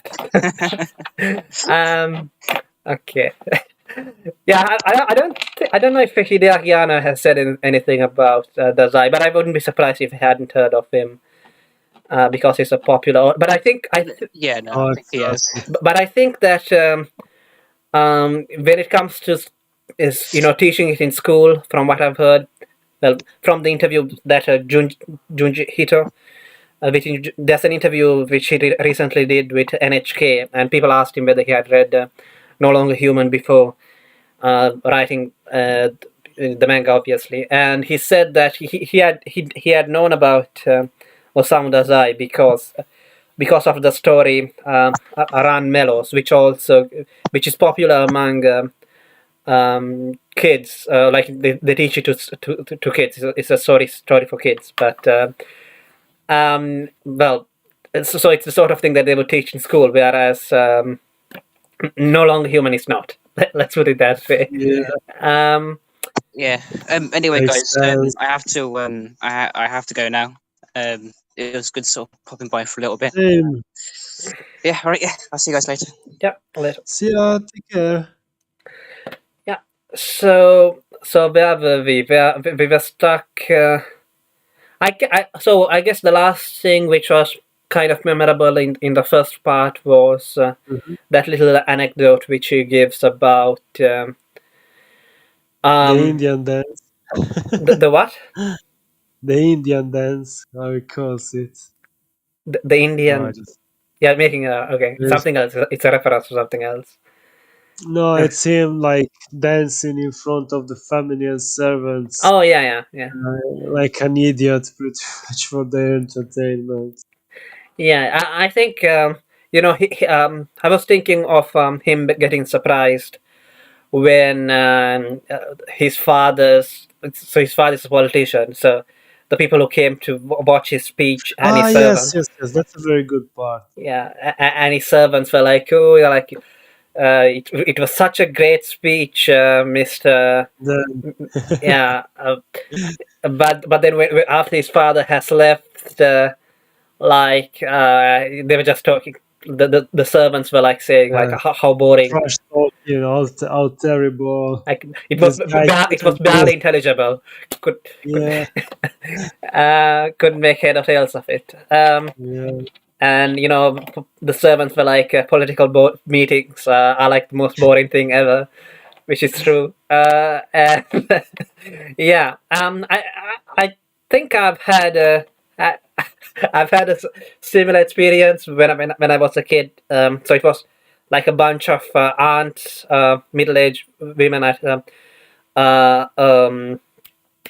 a funeral, and yeah, and so I didn't have anything to do. So I was obviously I couldn't play because like it was a funeral and I was a kid, Uh-huh. and So there were a bunch of middle-aged women were talking to each other while sitting on a table. They were talking about badly about a woman who was not there. But then the first woman left. So there were like five of them. The first woman left, then there were four of them left, and the four of them were talking badly about the woman that just Of left, course. and then another woman left, and they were And the talking. three remaining. Yeah. Yeah, and I guess it's little things like adults tell you not to lie, but like when somebody shows up at the door, your parents may ask you to go and tell them like there's nobody at home, or something Yeah, something like that. But like, wait a minute, you were saying not to lie, and now you're asking to blatantly lie in front of someone's face. yeah, and I think the author says that there are many moments of mutual insincerity where Yes. people do not even know that they're being insincere to each It's other. that we sort of don't notice how Yeah, we behave and yeah, but probably the separation yeah, between. yeah, but he says that there are many happy moments of mutual insincerity. So basically, Yeah, they're able to get along with each other because they can lie so exactly. easily. It doesn't bear on their souls or whatever, like it does on him when he Yes, when he lies. It's a big deal. But those people can lie to each other without a single problem. How can they do that?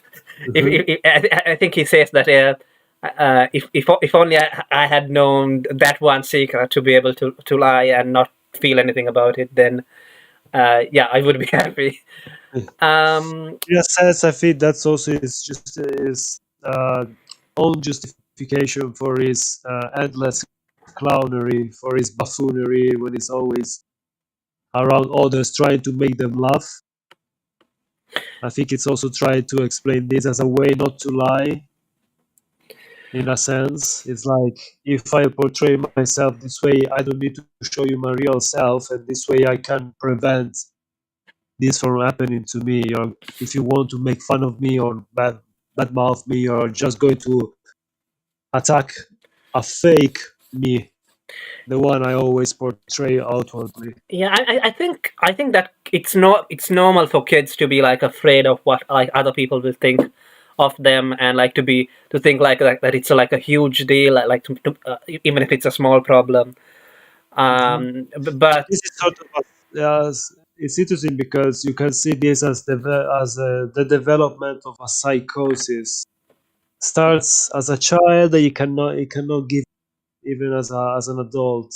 He has to keep going with this sort of self mockery, and then at one point it gets out of control and he starts to destroy his whole life. yeah, But he senses that it's too late to revert. yeah. And another thing which he says is that like he has no certainty whatsoever that what when people reproach him, that he has no certainty that he's in the right.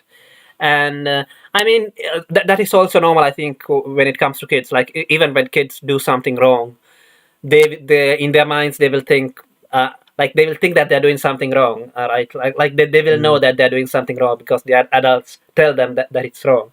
But I think when people get older, like they grow more of a will, like a personal opinion about stuff, or like what they do about Well, their to be actions. honest, I also see a virtue in example. I'm very conscious of people, uh, not what they say about me as a person. When I do something wrong, I'm trying to discern how much of it is them overreacting and how much of it is true. For example, I know one of my problem is being Italian. Very often, when I meet people, I don't just shake hands, but I pat them on the shoulder. And more than one time, I've been asked not to do it, so I try to not do it. But every once in a while, without even thinking it, I Yeah, do it. And a few people are like, "Can you please do that?" I'm yeah, yeah. I mean, I think very good.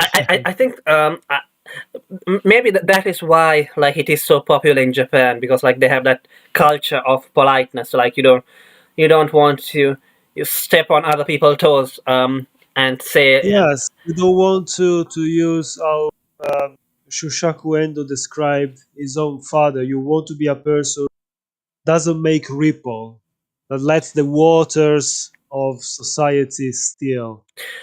So speaking of Really society, like yeah, it. speaking of society, that's another topic that he likes to talk about a bit. Osamu Dazais, we live in a society. Okay, we live in a society. Yeah, yeah. I think he basically comes to that realization. Like he basically says, well, so Yeah, at one point there is a whole spiel pretty much is like brooding over the concept of society itself. so it starts with an argument between, I think, maybe it's in several places, but it also comes up in an argument between Horuki and Yes, Yozo. So like Yozo is like telling, society, not yeah, society. basically telling like society won't stand for your sins, Yozo. But Oh yeah, and he's so mad about that. It's like society. You mean yourself? yeah, It's he you.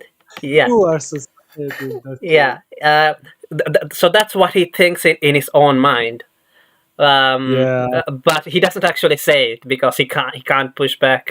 He can't make, as you said, a ripples in society, right? yeah. So he just And I thinks, think that's one of the reasons why so often I think there is this inadequate sense of being inadequate for society in Japan because there is a part of you. This is me talking. I'm not entirely sure if I'm wrong. I could be absolutely wrong. So if anyone wants to correct me, I'm I'm open to corrections here. Is you keep everything inside. You cannot publicly, at least, reveal this part, this anxiety, this sense of discontent.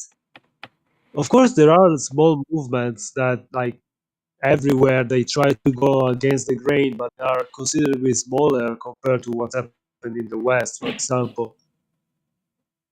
So I think that's also part of it. This character is pretty much just revealing a part that everyone has kept inside, and it's so well hidden that sometimes they themselves forgot about it, and instead it's like putting it out in the open in this book, and that's why it's so relatable to them.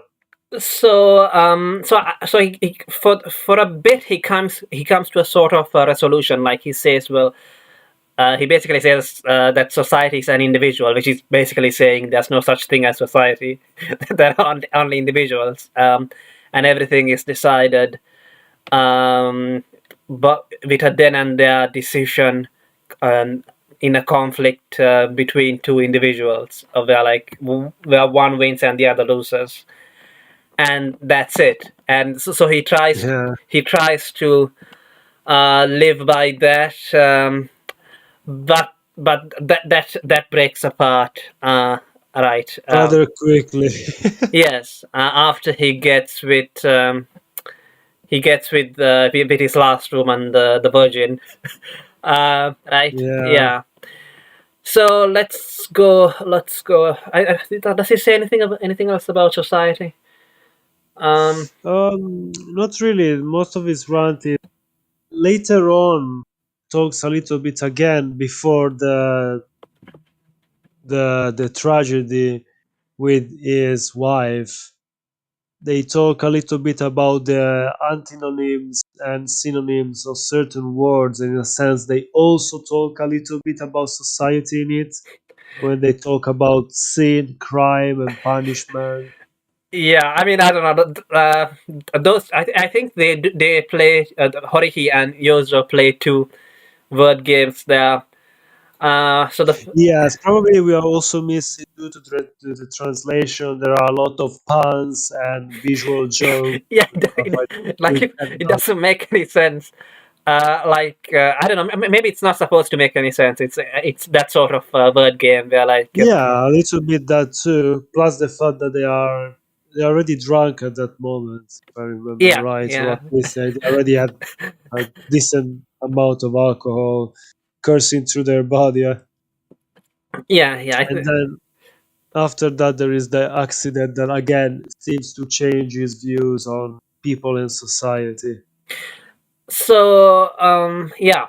Going back to where we were, so the so when he was serving the communist movement, so he basically had to run away from the landlord's daughter, and Yeah, and you could have said yeah, yeah, and the communist woman who was I think I found it funny because I don't think it comes through in the translation, but I think that's what was meant. When the when the girl in the communist movement says, well, think of me as your real sister, and then yeah. That and then for us it sounds really weird because of the honorific and technology that yeah, I that think is. I think she was say because I think like maybe like people in communist movements called each other comrades like that. Maybe I think Yes. they call the women sister. As saying like Uh-huh. it like we are like siblings. But then while they are having sex, I think, or like Yozo jokes, well. Uh, because of, like what a fine sister they say you are being, because obviously you wouldn't have such because she said think of me as your real sister, and then let's have That would be sex. yeah, for certain people that would be a huge turn on by some very small minority. Yeah. Yeah. Yeah. I don't think. Yeah. I don't think. I guess Yozo has a thing for virginity, one might say, but other than that, yeah, it didn't seem like that there was anything of that kind for him. No, Um, not really. yeah. He So stays where he stays in that case where rather vanilla, which is yeah, I mean, another funny thing with the prostitutes. So after Horiki takes him out to the prostitutes, uh, so he says that he can't see them as either human, no women. So he actually felt comfort with the quote yeah, quote exactly. Felt imbecile exactly prostitutes, said that unquote. everybody say those are idiots and I'm an outcast. We get along rather well. It was kind of weird but interesting as a And another funny thing there was that he said that he got an apprenticeship, a very quick and fast apprenticeship of women through prostitutes, and that is the yeah. reason why he became popular with women. But if I had to guess, I think he was already he said that because of that he became women became attracted to him, and not Yes, just prostitutes. But I don't know. Maybe, it was weird. I don't think it Again, works I think this works is that more way. like I think it's more like the irony, like the author trying to joke a bit about the naivety guy. And again, I see some parallels here a little bit with some of the characters that Woody Allen plays. Hmm. It's always somehow he always ends up getting incredibly beautiful women that fall for him, and at the same time, he's not entirely sure how it's possible. Like there is sort of a, it's like this is so far out. It's so. Yeah, I guess in this case it's a bit different because it's a good looking clown, not No, somebody no, who. exactly. Yeah, yeah. Not saying it's exactly the same, but it's sort of a. It's a different type of ironic take on the a trope of. Yeah, but another thing which he does say is that he never felt like he was actually loved by women, No, and exactly. Sure, it seems more like he's been used almost. I think yeah he's been used because I think that he sort of felt like it's also that he felt like he wasn't taken seriously. Like for example, Yeah, when he told the single mother that he was a better painter than Horiki, she laughed and didn't take that seriously. But then when he and he said, had to justify himself really much. I bet a better cartoonist. And when You he's cannot deny that. And it's like, yeah. So basically, when he says I'm better at cartoons unseriously, when he wasn't seriously, he was actually taken seriously. But when he actually said something seriously, he wasn't taken seriously. So yeah, maybe that's also the feeling that the reason why he doesn't say anything that he wants is also because he doesn't feel like he would be taken seriously, even yes. if he did say it. Which is something that curses him later on again when he gets married. It's because he says to the farmer, to the lady that sells him the cigarettes, to the lady, oh, what's the name? Yoshiki, something like that. I can't remember. Yeah, but Yes, yeah. maybe something like that. And he says to her, she sees him drunk, she's like, you should stop drinking for real. And he's like, if I were to stop drinking, would you marry me? She says yes, and the next day he gets drunk and goes to her and says, see, I couldn't even keep my promise, I'm drunk. And she doesn't believe it, say, oh, you're such a clown, I know you would never do something like this. And they end up married because he cannot even Convinced. make her Yeah. convince her that he's telling the truth. It's been such a clown all the time. Even when he's saying the truth, he cannot get it. He Yeah, cannot even. I mean, is he being Yeah. a clown? I don't know. There is he really being a much of a clown after school?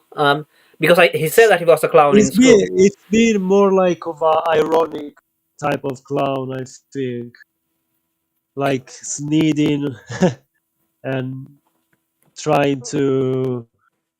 He does it in a more subversive way, I do believe. He cannot say the truth, so he's always hyperbolic, always trying to be. Uh, it's clownish in a different way. He realizes that people are not gonna take him seriously anyway, so whatever, he's just gonna do. He's I- gonna please them. yeah, I get the feeling that like he feels like he's already a reject. So basically, Yes. basically he believes what Horiki says about him. About it. Yeah. Okay.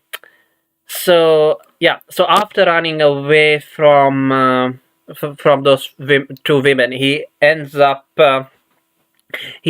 meeting. I think he only has 10 yen or whatever. He goes to a cafe Mhm. and he ends up meeting a woman whose husband is in prison. I Yeah. I don't know if there's a word for that. Is there a word for that? I don't think so.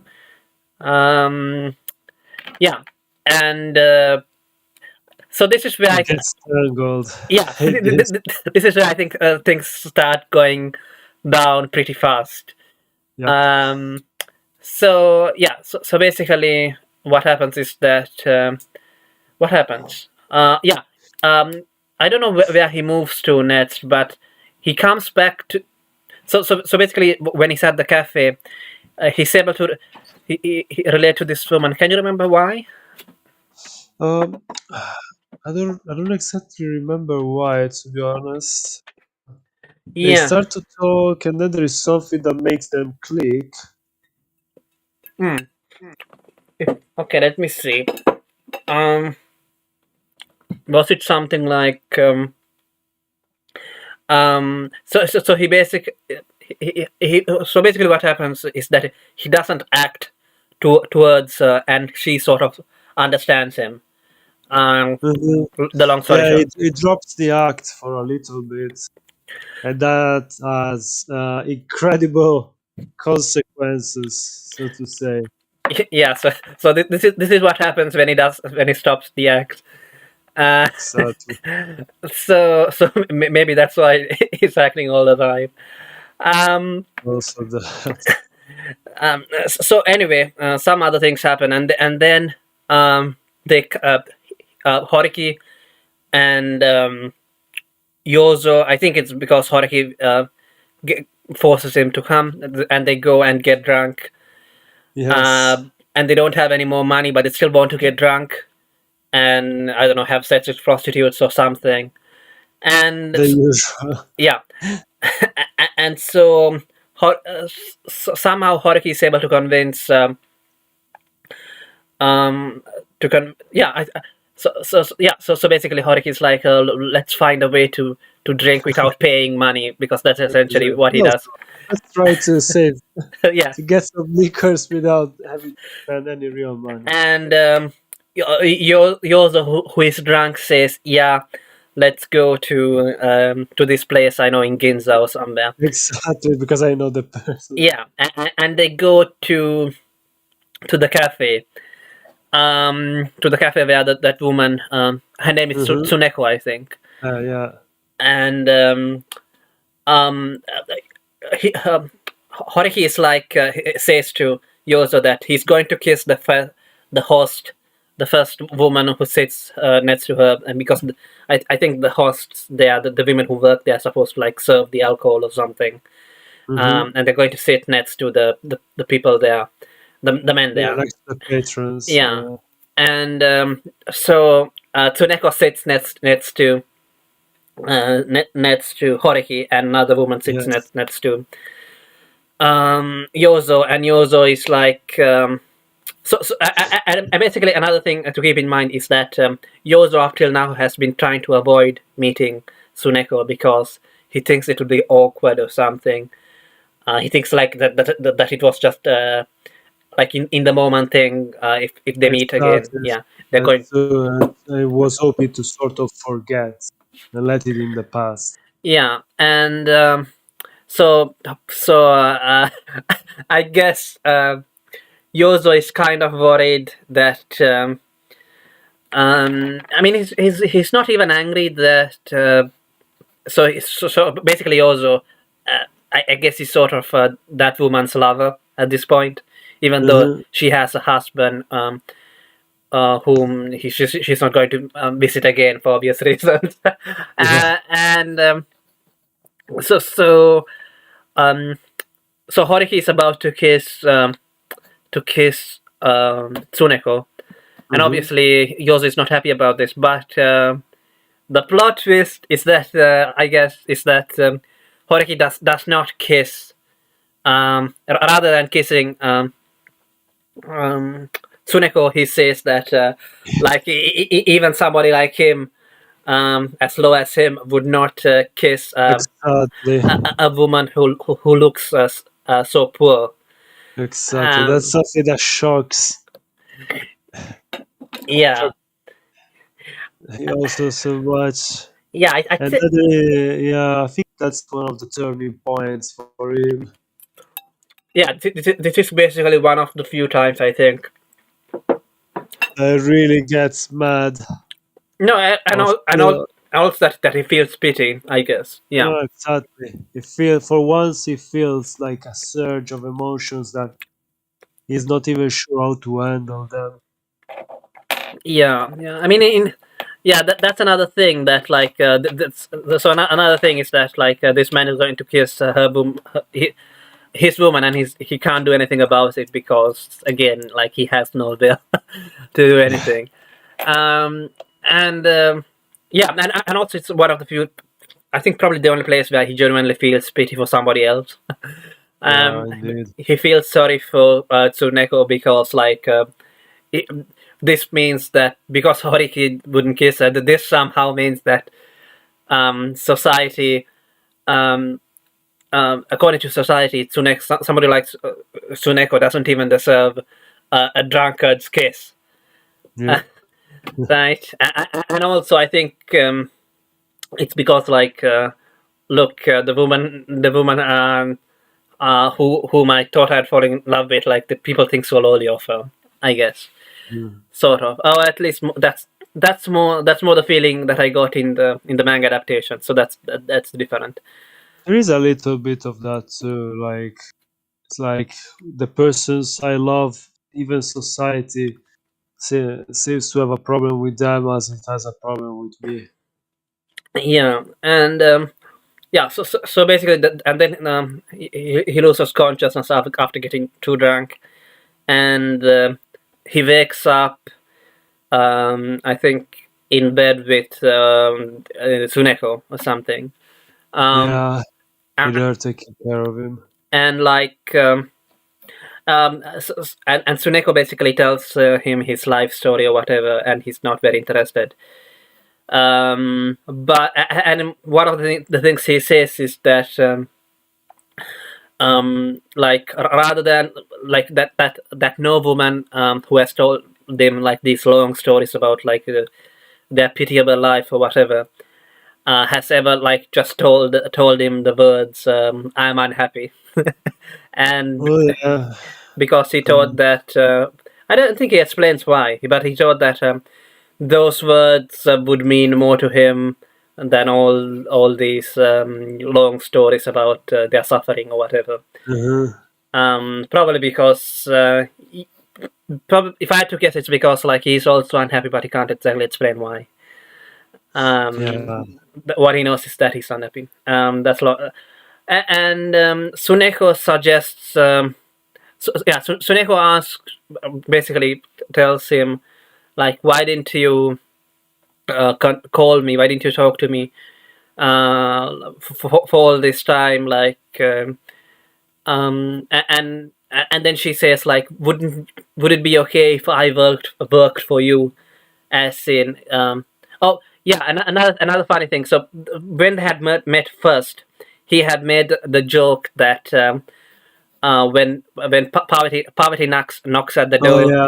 love No, flies out of the window, exactly. and Was about to say that. yeah, Yeah. and she was like, did you mean that literally?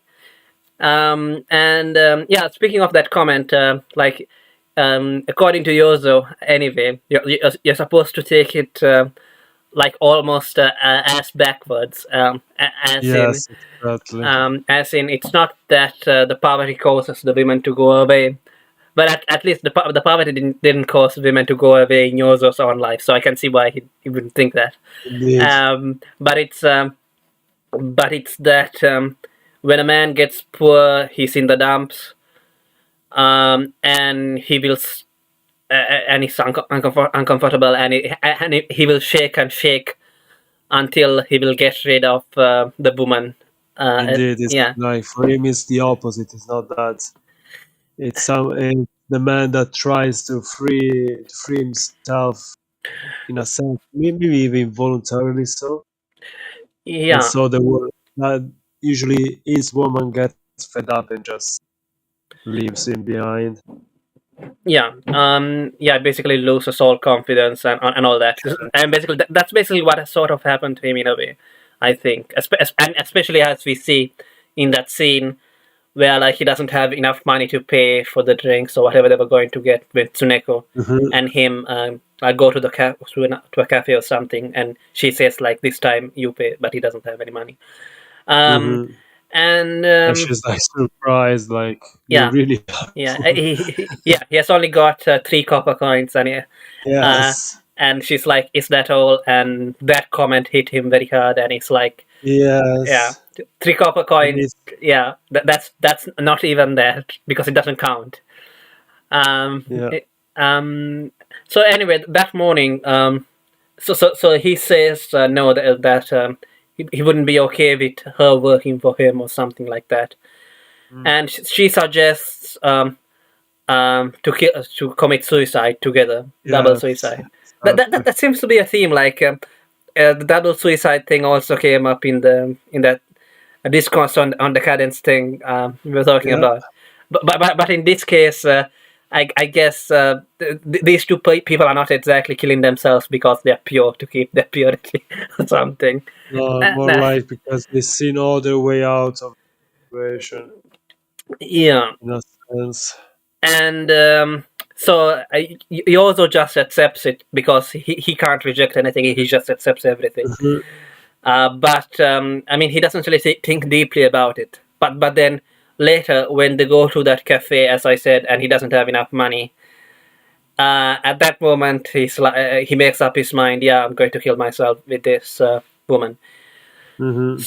So they jump into a river or the sea, I think. The ocean, yeah. I see. Because I think why I got it confused is because like a month after publishing this book, of course. Yeah, Uh, he drowned himself with his mistress yeah, in a river. in a Oh, river. no, no, I think it was a pond, not Oh, was it even a a pond? river. I see. Or a stream. So it's even not even the, like you usually when you think of a river, you imagine something like with a sense of energy, something like wide and deep, and that will swipe your bodies and cast them into the sea. But I saw the place. It seems like if it's more a rivulet, like a small stream, almost quiet. So that's why it was so strange to see such a place. It's like almost like a calm, quiet place to die, which is what made it even more disturbing. Again, when we think of a river, you imagine something huge, no? Yeah, Instead, it's like this small stream, or it looks almost like a pond with reeds on the side, a small bridge crossing it. That's it. Very quaint.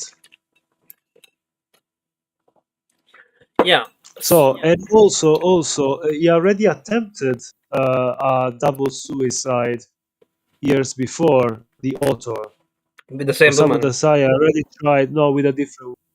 And that time, just like in the story, the woman died and he was rescued. Um, So there is a clear parallelism between the fictional character of Yoso and Osamu Dazai in this case, with this attempted, failed, and bitterly regretted suicide with a woman.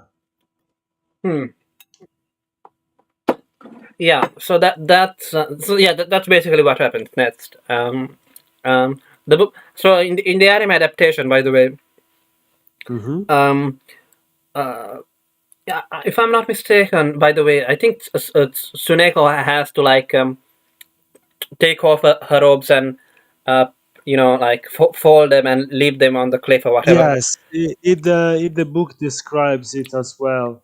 The way in which she neatly and almost like she was doing a household chore Because they don't removed. belong to her essentially. Yeah, not even the clothes that she's wearing belong to her. I think they belong to somebody else, so that's why. Could be, Could be the reason. or she wants to, or because it's a very common thing. Many people commit suicide by going into the sea and drowning themselves. Almost all of them, they first remove their shoes and leave them neatly placed on the shore, like if they were going back home.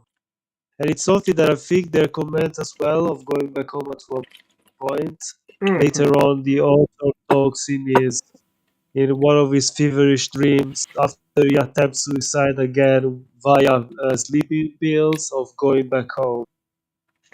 So the idea of folding your clothes or moving your shoes and leave them nicely on the sand on a rock nearby the sea before committing suicide, there is a little bit of a detachment from your earthly possessions, Hmm. which is one of the creepy aspects of suicide. Now, sometimes I heard that even people who commit suicide very often first they uh, do a complete cleanup of their houses. They make sure that everything is in pristine condition, and then they kill themselves.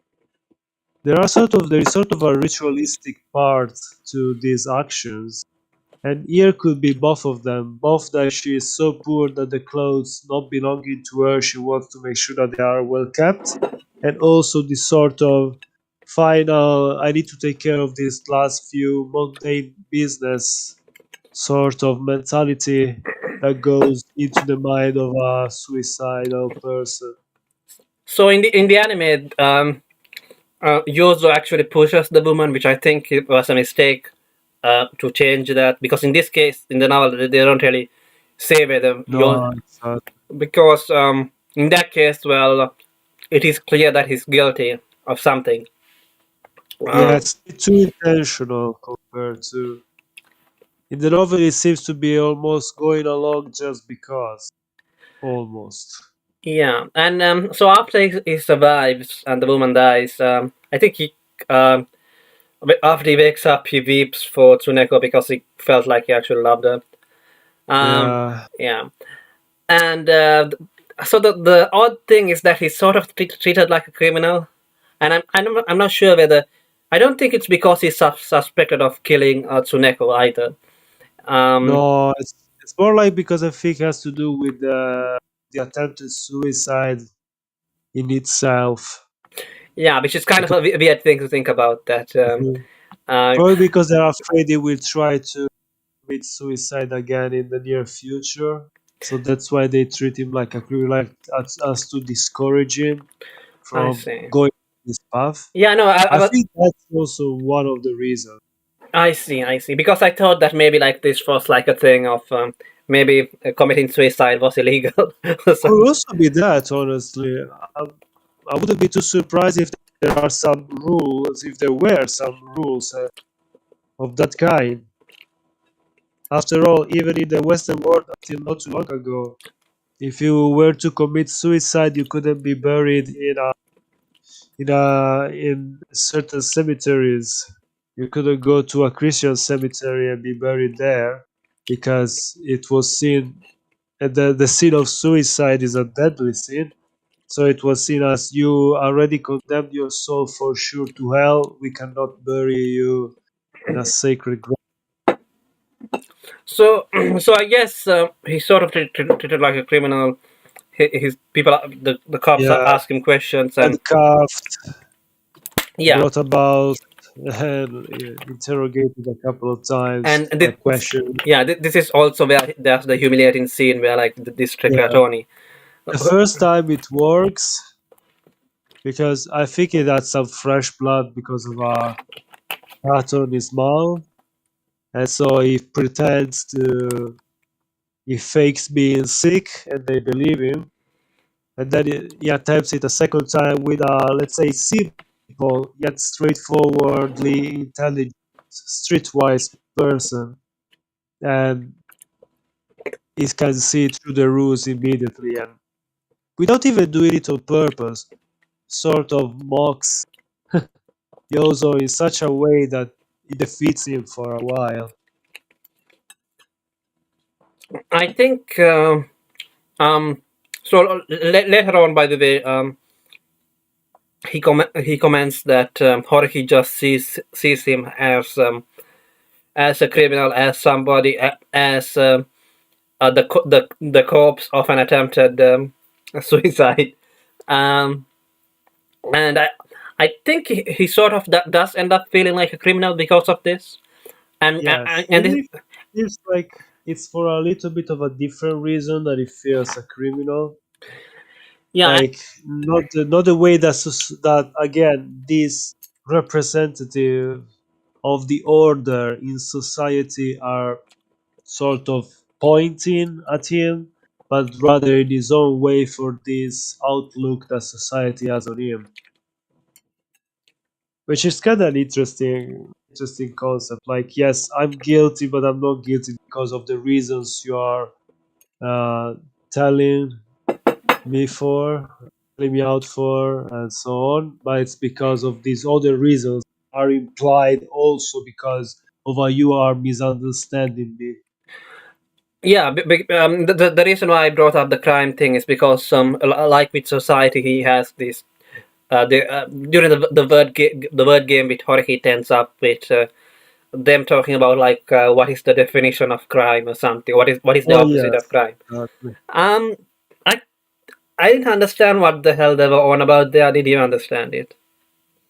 It was a bit unclear, but I do believe they were trying to say very often what punishment is seen as the um, pretty much you commit the crime and the punishment is the direct result. Where for him it's more like it's quite the opposite.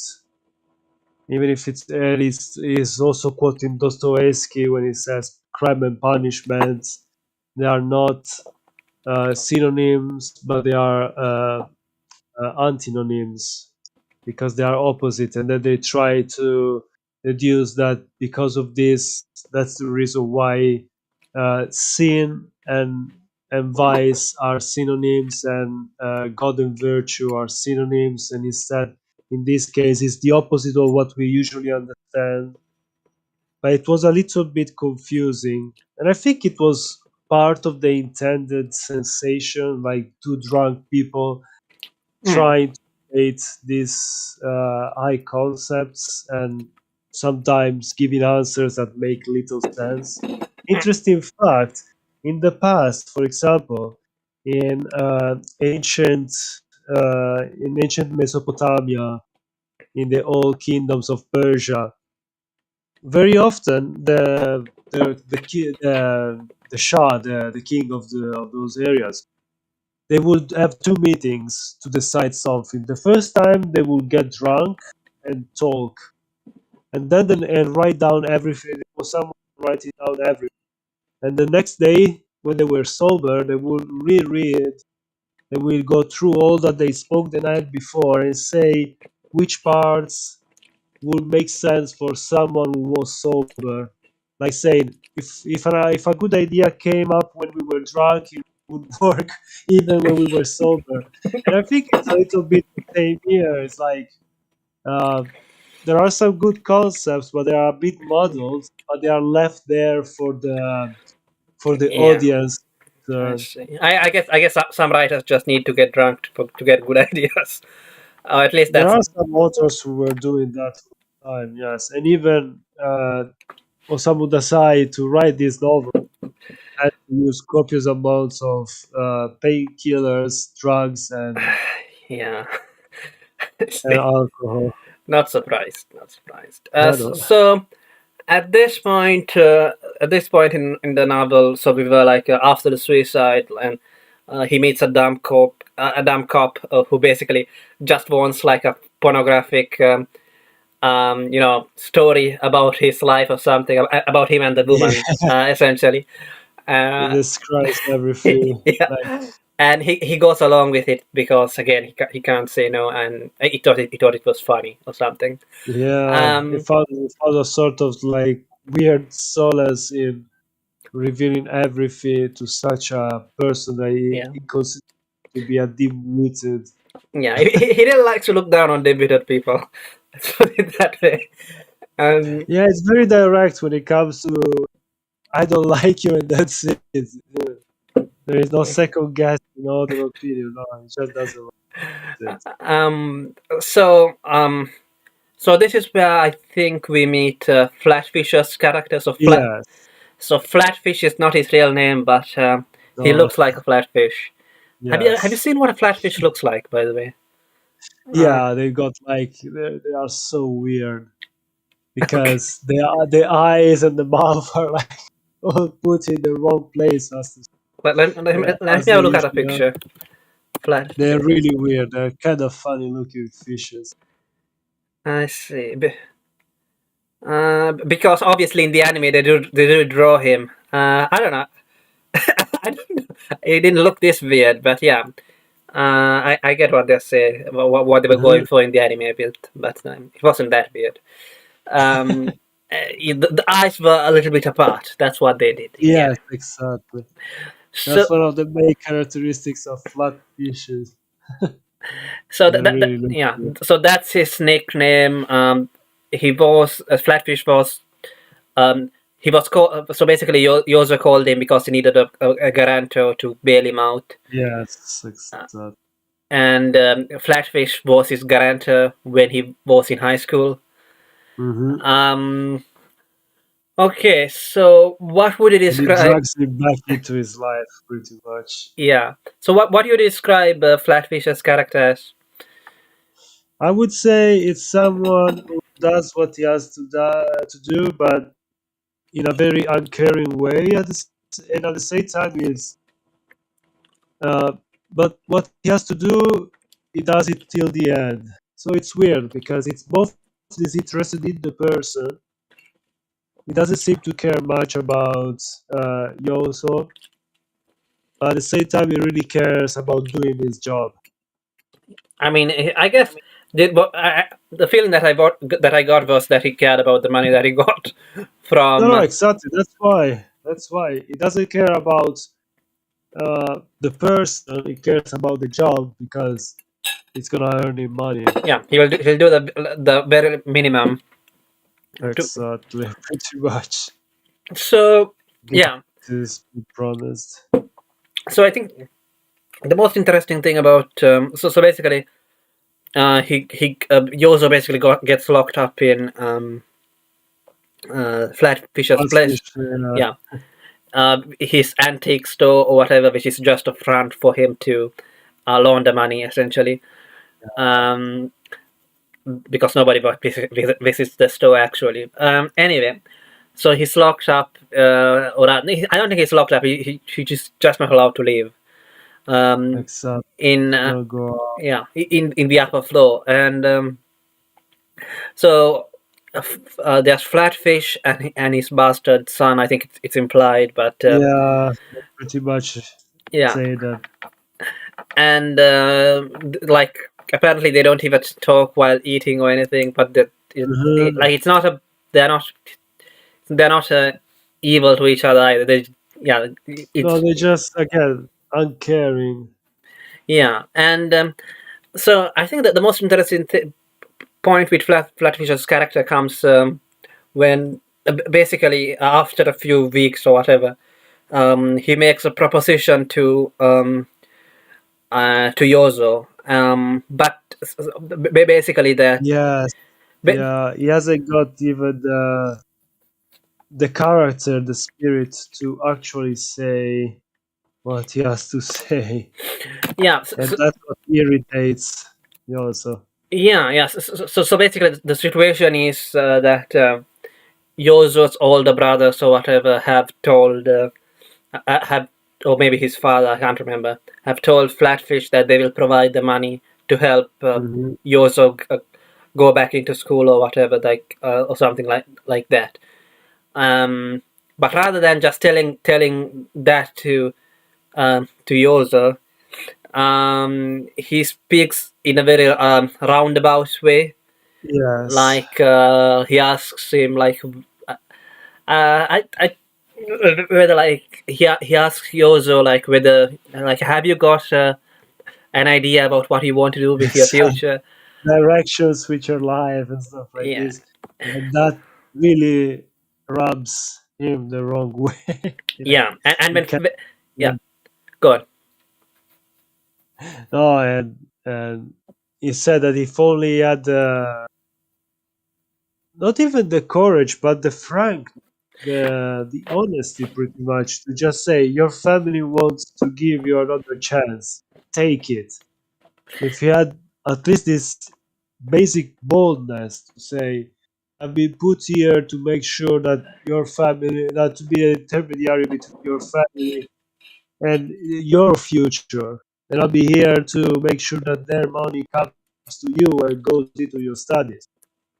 He also is like, I would accepted that, but because this person was so, like you said, was talking and not getting to the point, just try to get a feel of the situation without testing the waters, without really getting there to the point.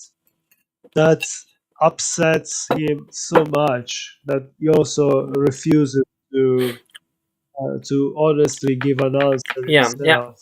and he also like feels the need to get Yozo to feel owed, like he owed something to Yeah, to Fish, flatfish. like it was his own. Like he was Yeah, talking like exactly. The money were coming from him, not his family, or something like this. yeah, and when finally, like he gets basically Yozo says like oh like because he keeps on asking like what do you want to do Yes, yeah and like and he says stuff like obviously it's going to be hard for me for poor flatfish to to pay for your expenses, so I'm only going to pay you a little bit, implying that it's going to keep most of the money essentially.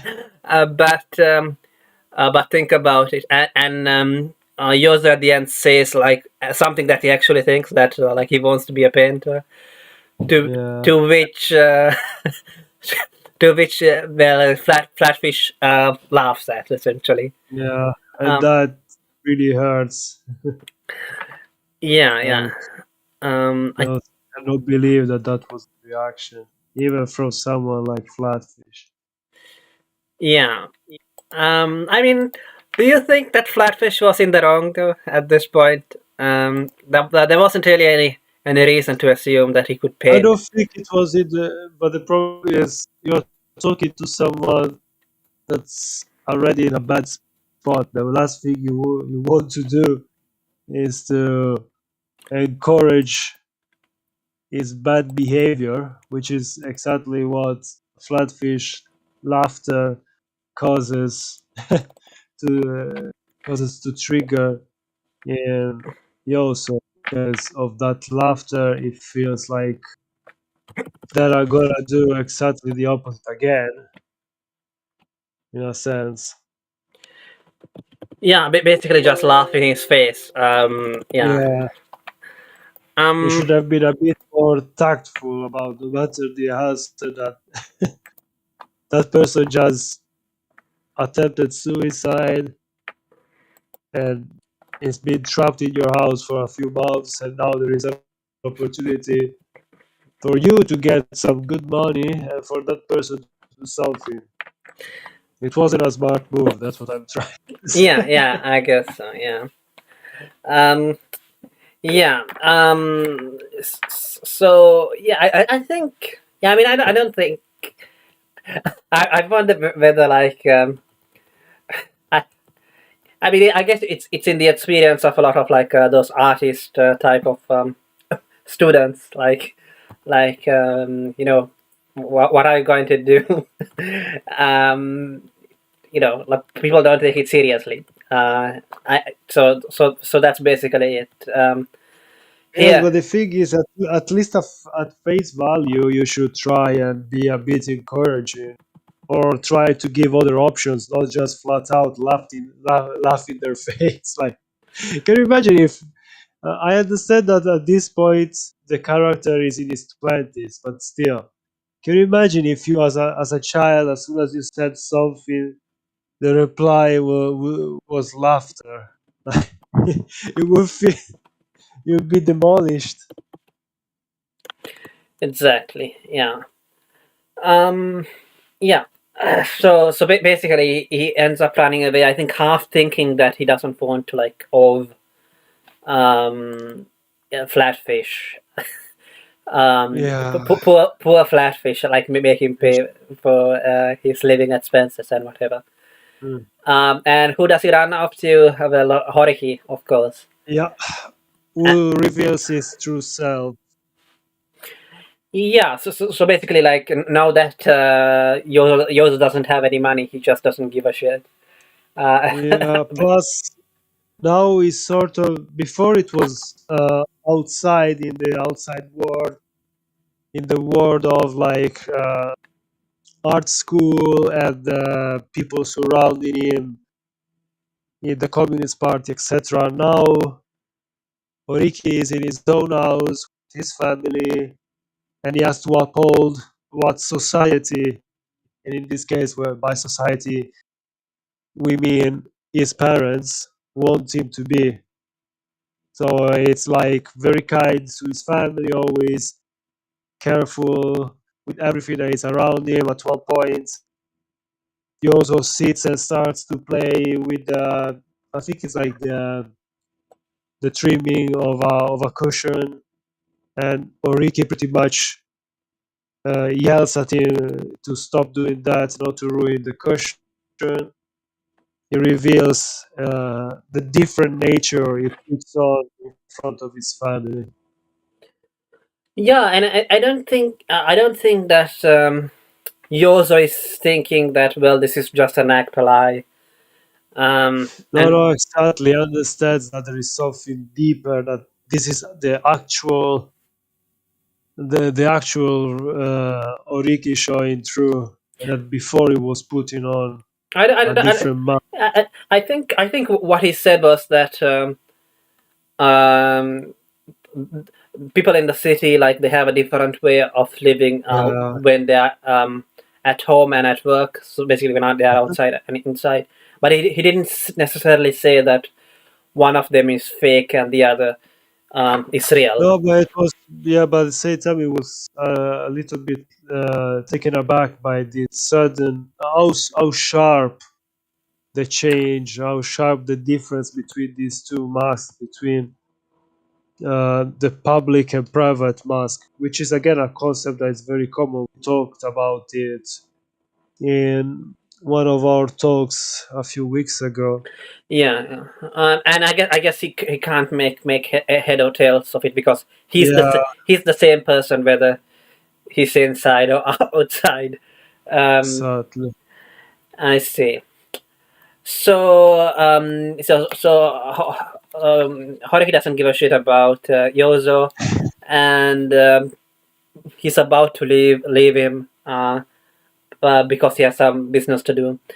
And yeah, they also eat a pudding or jelly, I think. Yes, yeah, it's jelly. And like And it's a very watery jelly. There's nothing in it, and yeah, the things which he assumed to be fruits at the bottom, he couldn't say what they were. yeah. So yeah, basically He they're said poor. Oriki is like almost enthusiastic, but in an it's honestly like he's for real, is not putting up an act. He seems to really enjoy this jelly despite being so flavorless. Yeah, yeah. And yeah, so basically he's not, but it's, I get he makes the point of pointing out that he's not looking down on their poverty or something. But yeah, that's how it is. Yeah, And then so a woman shows up, another one. okay. What The could single possibly go wrong? mother, this. Yeah, yeah. So yeah, I mean he does. I think I think it was after was it after he took the pills or something. He jokes, or rather, he just says that he should be sent to a place where there are no women. Uh, Yes, yes. I see. So the woman that shows up was Shizuko, a lady journalist, working for a magazine. Yeah, working for a magazine. Yes. And Horiki was drawing some cartoons or whatever for illustrations for him for her magazine, and so she had come to ask for them, and obviously Horiki hadn't done shit. Uh, and yeah, it just happens very fast. It's not explained exactly why, but this woman ends up taking in uh, Yeah, she takes a liking in immediately takes a for liking almost to. out of pity. Yeah, yeah. And he She lets it move in pretty much. yeah, and he ends up living along with her and her daughter. Yeah. Um. So why do you think he's unhappy with those two? At the beginning, it seems to be okay. Like he's getting along rather well, but then he starts to find a sense of uneasiness, especially when the daughter says that she really wishes for a real father to be back, and Yeah, that's what scares him the most. For the rest, he seemed to be rather okay, but then at the end, it's about to come back to them, and he overhears them talking about a rabbit that they want to give him as a gift. And he realizes that these people are too, in a sense, they are too pure, too innocent for him. he's going to destroy them or something. I think he said. Yes, exactly. He's gonna drag them down the same rabbit hole that he went down. And so, in a sense, yeah, he has to flee. He has to leave them behind. Despite him having found a little bit of respite there, he was able to start his career as a cartoonist. I mean, to But be then, yeah, but to be fair, I think he was using up most of the money to drink. yes, but this is his own, that's because it's his own problem. In that case, he wasn't drinking because of unhappiness. That was more like because of habit. And And I think a little bit to fuel his own creative side. but I also didn't feel like he thought very much of his work as a cartoonist. He thought that it was basically trash. Um, Yeah, yeah, he admits that it wasn't doing great work. That's why he is afraid of comparing himself to Oriki later on, because he knows that he cannot really draw. He cannot really draw his ghosts as he wish, because if he were to draw them, people would be too scared because they will see the real mm. person I mean, under the surface to be of the honest, I drama. feel like most people wouldn't really give a shit. I don't know. No, exactly. Again, like Fahrenheit was saying, very often many of his problems are of his own creation, and in this case, it's like this almost psychotic fear of all of the others, of their reaction to him, that always seemed to be plaguing his life. Like maybe if they had seen him drawing weird pictures when he was a kid, people would care and actually, have a bad reaction to that. But I don't think that now, like they would care Yeah, now. Yeah, what that much. happened, for example, this is something I can relate because in high school I went to art school, and some of the drawings and the things I wrote got me in trouble. I ended up twice being called to the school counselor, trying to say, "Are you feeling suicidal?" or something like this. So I can relate to his fear to a degree. I can understand because at the time I was like 15, and in this case, the author is like talking about his drawing is in early 20s and in a different country, in a different time, with probably a different mentality. So, I mean, at the same time, like I guess they would. I mean, even though, like, I mean, he's not exactly a respectable man at this point. Like, he has already tried to commit suicide. yeah, I think he's also drawing pornography on the side. exactly. Um, So, under pseudonyms, he says, though. oh, he does say that. Yeah, I That's see. the thing. That's the thing. So he's afraid if he were to reveal its true self, they would like someone will come knocking on the door and say, Yeah, "Please wear this straight jacket and come with me. We yeah, are going." yeah. What are you doing drawing comics for children? Yeah, uh, exactly. They would. let's see. Um, It would become the nail that sticks out. So they will try to hammer him back in. I also think that he kind of overreacted to Shigeko. Like, He overreacts, that's for sure, and it's one of the implicit points of the story. How very often it's his overreaction, a lot of things that cause him to suffer way more than it's either necessary or that it's going to be if he were to do the opposite, just take the full blunt of the situation and admit and show the true self. Again, that's something that Fahrenheit was pointing out, and I quite agree with him. yeah, because like I think his reaction here, I'm reading it out, is I felt dizzy with shock. An enemy. Was I Shigeko's enemy? Or was she mine? Here was another Yeah, frightening grown up who would intimidate me. A stranger, an incomprehensible stranger, a stranger full of secrets. Shigeko's face suddenly began to look that way. Yeah, yeah, and then again he uses the metaphor of the ox which suddenly lashes out with its tail to uh-huh. kill the horsefly on its flank. Yeah, It always seems like the issue is twofold. He's afraid of people and he's afraid of his own weakness.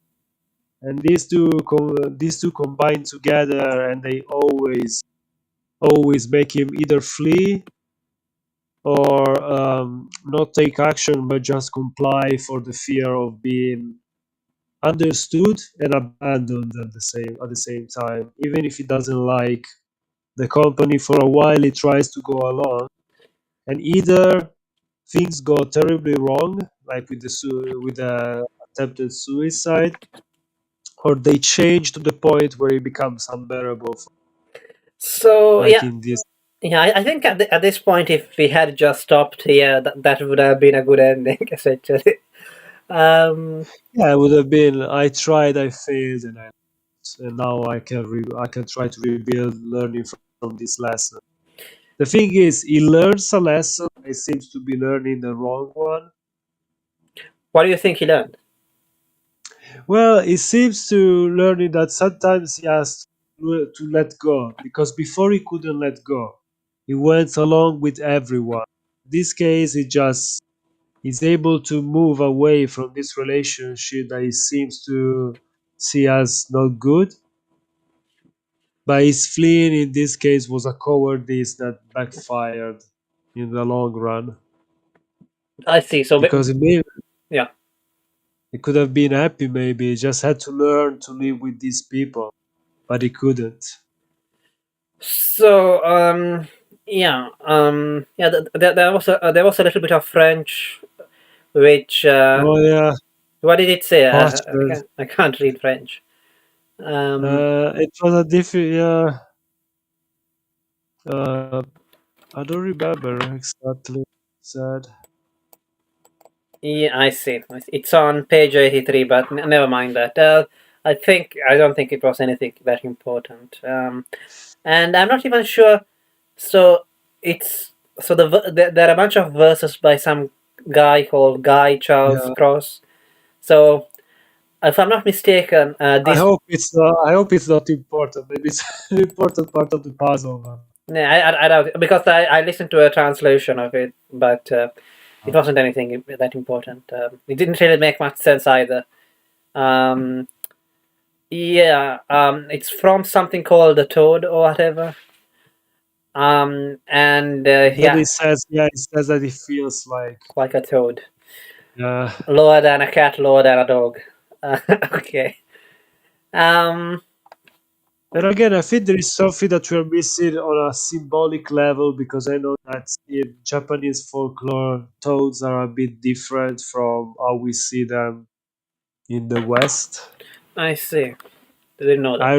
I recall something like this, so I'm sure there is something that, as a Western audience, we are missing a bit on.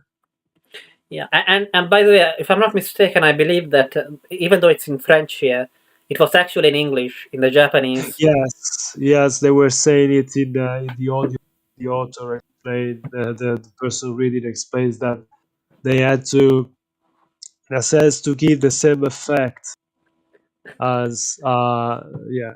I think it's a sort of thing. They could have just put the note at the a footnote Yeah, saying this part. For example, I was reading one time, there is a German author, Hoffmann, who wrote a series of short horror gothic stories, and in many of them he uses Italian terms. And every time that there was an Italian term, I read it in, they will put an asterisk next to it and say originally in Italian, like say the author already was using it, part, which makes more sense to me, because you don't need to translate. What will be the point of translating a sentence in a different language and then have the translation again played later on?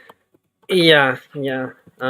And I think he basically translated with the guy who read the audiobook translated it, so it was true three languages at least. Yeah, he Uh, says it. and, I'm sure.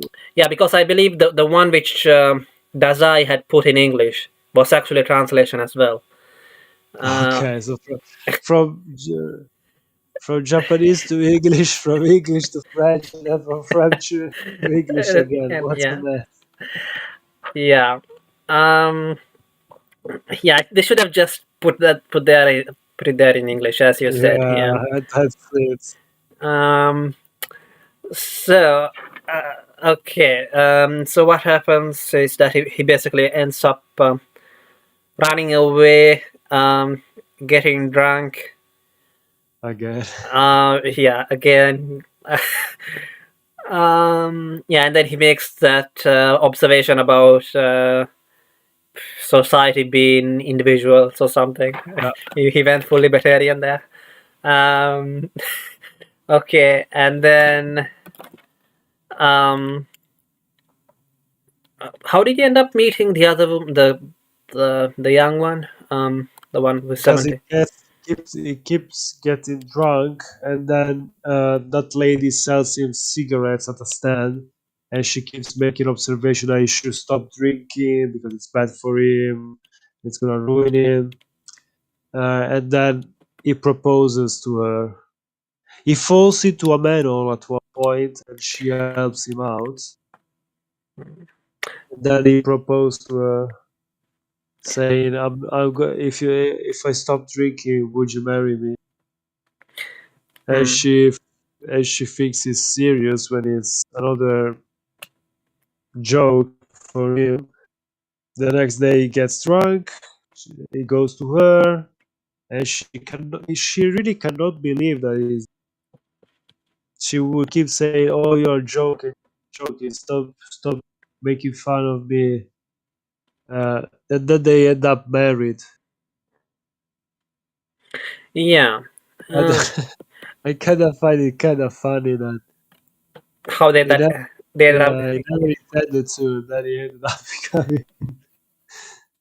Yeah, it was a bit comic, I guess. Yeah, exactly. It was sort of a bitter irony to it. Hmm. So yeah, he also says that as a comic book, or not a comic book, a comic strip artist, and that an unknown one, knowing no great joys, no for that matter any great sorrows, I crave desperately for some great savage joy, no matter how immense the suffering that Mhm. might ensue. But my only actual pleasure was to engage in meaningless chatter with the customers and to drink. Oh, now I remember, and to drink their liquor. So basically, he goes to before meeting the girl. He goes to this older woman at a bar or something, and he's like, I left um, the previous woman. What Shizuko? I left Shizuko. Okay. And he ends up can I stay? And he's just allowed to stay there in the bar. I think just entertaining the customers or whatever, uh, basically doing nothing much. And I believe it. I'm not sure if it's if it's this woman who ends up getting the notebook somehow. I can't remember now. It's not very clear. She Um, should be, yeah, should be her. yeah, She's the one to whom he then later entrusts his diaries. yeah. So basically, again, he just ends up getting looked after by a woman. Yeah. So, yeah, which is kind of, yeah. I mean, And then it's through this woman, then him and his future wife find a new place. yeah, through the same woman. Uh, c- so earlier on, I said that we never get to see or hear anything about Dazai's mother because he says that he has been like a kept man, so basically looked after women by his whole life. Hmm. But I think that the only women who did look after him at all, and they didn't just look after him when he was a kid, were basically his servants. Hmm. Okay, so he quotes from the Rubaiyat. Um, yeah, and then they get married. Uh, and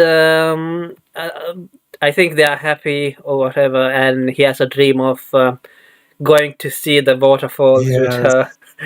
on a Riding bicycle. bicycles during the summer, going to see the waterfalls and just spending nice days together. Yeah. So, but then Horiki comes in as like an omen, uh, Yep. and Keeps inviting himself to their place. yeah, yeah. I think he literally calls him a bird of ill omen. Yeah, that bird of ill omen came flapping my way to rip open Yes, with its beak the wounds of memory. Uh, exactly. What a yeah. tragic description. So now they have the autistic word game Mm-hmm. about like what is the opposite. Yeah, Oh no, the first game which they play was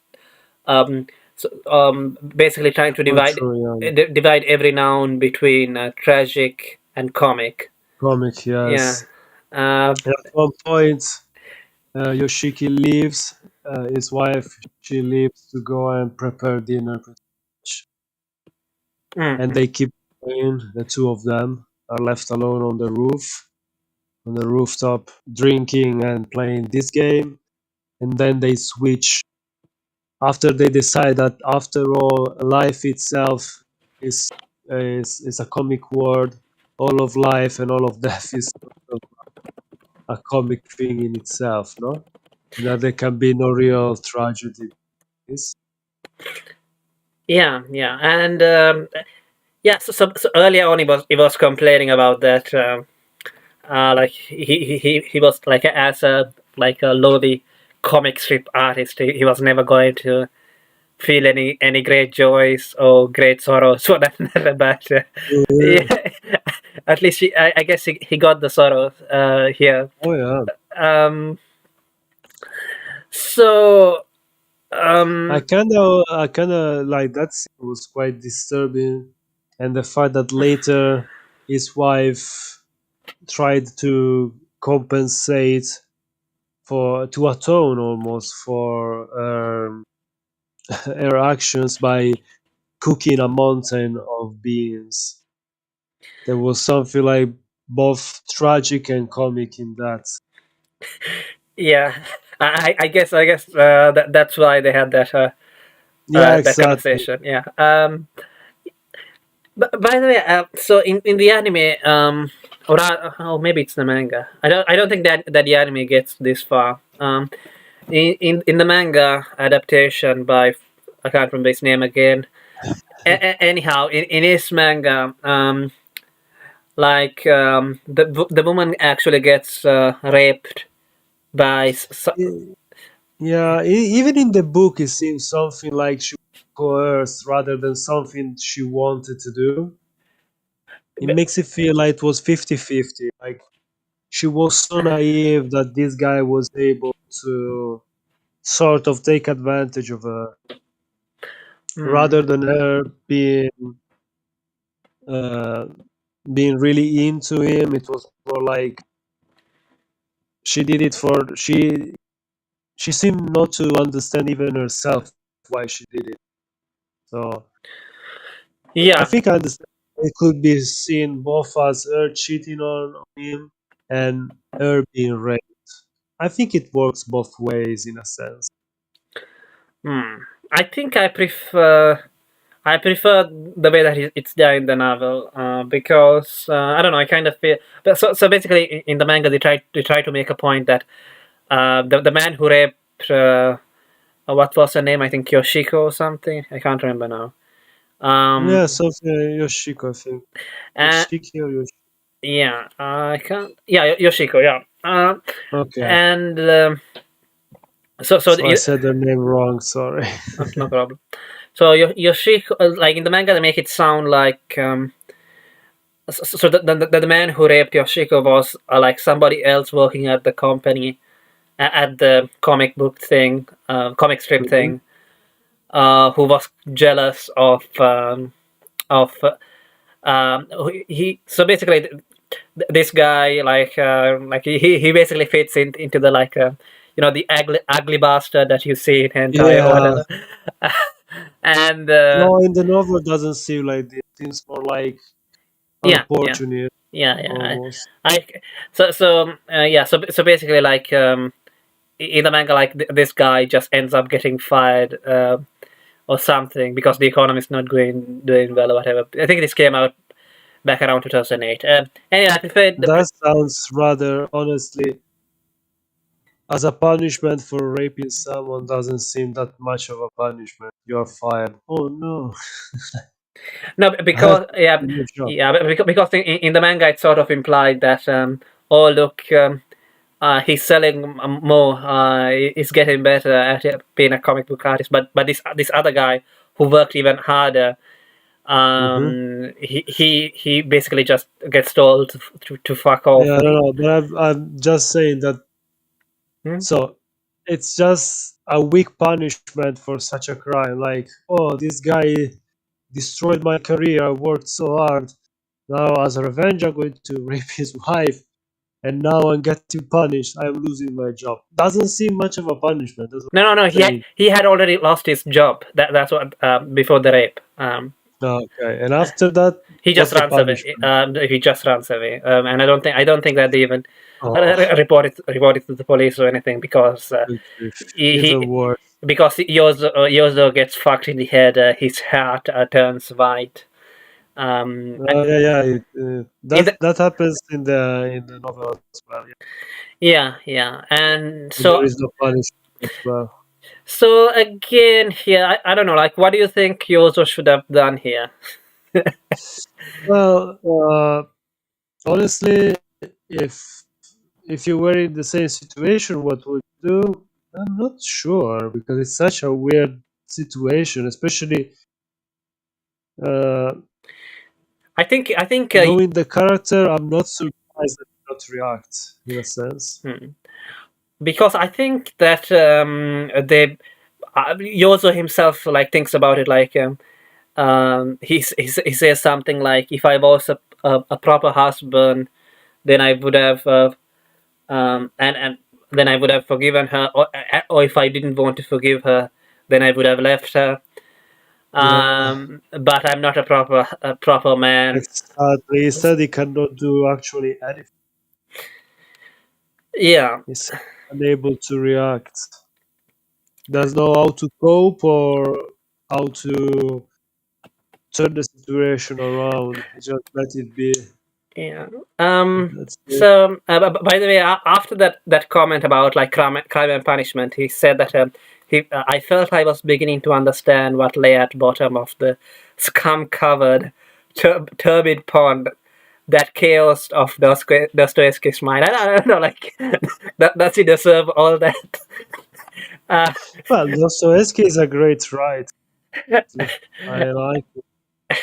yeah, But but a scum-covered, again, turbid pond. is the praise coming from the author or from the character? Because I think if it's coming from the character, it makes a bit more sense. Mm, See, it's overreacting to everything. mm. So yeah, basically, yeah, Horiki lives saying this place is a perfect hell. Yeah, come to think, a lot of reviews which I saw were like blaming Horiki somehow, like he should have. I think Yozo himself said that Horiki should not have come back up or whatever. He should have just stopped. Yeah, And and should have either coughed when he went downstairs the first time to make sure he didn't know anything, or after showing he should have vanished pretty much. I don't know, because I don't know if I were in a similar situation as well, like unless it was a rape or whatever, I wouldn't walk in on it, right? Um, I don't know. Yeah, It's I don't know. Because I guess it's people just hate Horiki. Uh, I um, don't think is that bad of a character. Actually, I like that. I kind of like some parts of his character. I can understand why many don't like him. It's written to be sort of a weirdly unlikable person. hmm. Yeah, I mean, other than wasting Yozo's money, I don't think he did anything particularly evil. No, exactly. He So was a little bit hypocritical a few times. yeah, and he was also petty when basically when oh look, this guy is getting some work. His Yeah. his art is a little bit better than mine, so I'm going to Uh-huh. yeah tell him he's not nothing. Yeah. Um. Okay, so yeah, there's a thing about the beans, like the damned beans that Yeah. yeah, and then there's that thing about trustfulness, which is what I think um, made me think like, is this a rape or not? Like, what has trustfulness got to do with cheating? Exactly. Yeah, I mean, if he was, Uh, the yeah, thing is, that's why I think she was. It's not entirely sure. It seems like she was coerced. Like this guy found a way to take advantage of her because she doesn't seem too shocked that this has happened. So she's more like she did it mostly because he was convinced by him. That's why I'm 50-50. She but cheated on him, but at the same time, it was like almost she was almost forced into it. yeah, because That's why it still counts as rape mm, because if you force someone, even I know, it's but yeah, yeah. I don't know because I kind of feel like if it's a proper rape, then you also shouldn't be blaming her that much or something. I don't know. exactly. Yeah. So, yeah, but I guess that's the problem that he sort of has, that he can't really blame anyone. Um, Uh-huh. so yeah, But there. I think, yeah. In this case, it's more like a scenario in which this woman was like. He always pointed out how naive she was, Hmm, and I think this is why I don't see it as a, let's say, this guy bursting into their home and just forcing himself and you know yeah. Uh, for like really making sure that she cannot say anything and do anything. In this case, seems more like, despite being a very mediocre person, he was able to understand how this woman was thinking, how she was feeling, etc. And he used it to his own advantage. That's it. I guess the reason why he doesn't like most people is because he sees most people as crafty or Yeah, something. like they can take advantage of people like him and like Yoshiko that are unable to resist in a sense, even if for different reasons. So the next thing is that I think he takes the pills next. Yes. After And I after think it's after that, yes. yeah, and after that he meets the crippled woman. I think is that what? Mm-hmm. He wants to focus on his work Yeah, yeah, above everything and try to rebuild himself as a cartoonist. And so he opts for quitting he wants to quit drinking and he starts to take morphine. And y- this woman wants to help him at the beginning because he sees that he really needs some help. But then again, it goes too far. yeah. And I think, by the way, I think the reason why he decides to like stop drinking alcohol is because he vomits blood on snow, Yes, and if exactly. yeah, It looks like the imperial flag is. yes, I kind of like yeah, these hints of like comedic tone here and um, there. yeah, and And yeah, it's he like, wipes his well, face time with the to snow. stop. Yeah, Yeah, and it's like time to stop. And he stumbles into the first time he doesn't buy anything. Just stumbles there and gets some general medicine, some prescriptions. And then when he vows to commit himself to his comic strips, he goes back there and he starts to speak with the lady, and then he gets the morphine. Yeah, and then it all goes to shit. Yeah. Yeah, and I guess he It's had, very funny because even when he tries to do something for his own good, he ends up abusing that. yeah. I mean, I don't know, like I kind of found it a bit unrealistic that he wouldn't know that morphine is addictive. Well, Uh, think about it. People were using cocaine and LSD to cure diseases, um, to soothe the pain, etc.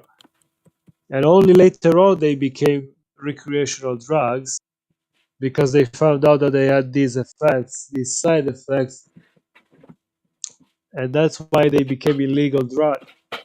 So I'm not too surprised. Maybe he thought, well, I can just do this stuff, is going to be a medicine.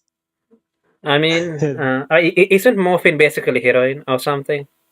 Pretty much, Yeah, if I remember right. yeah, because I mean, we are talking about East Asia, so there was the whole thing, the war Oh, yeah, between, no, no, of course, the opium wars. yeah. So, But yeah, that's why it's probably just thinking, well, I'll just use it to get rid of this problem.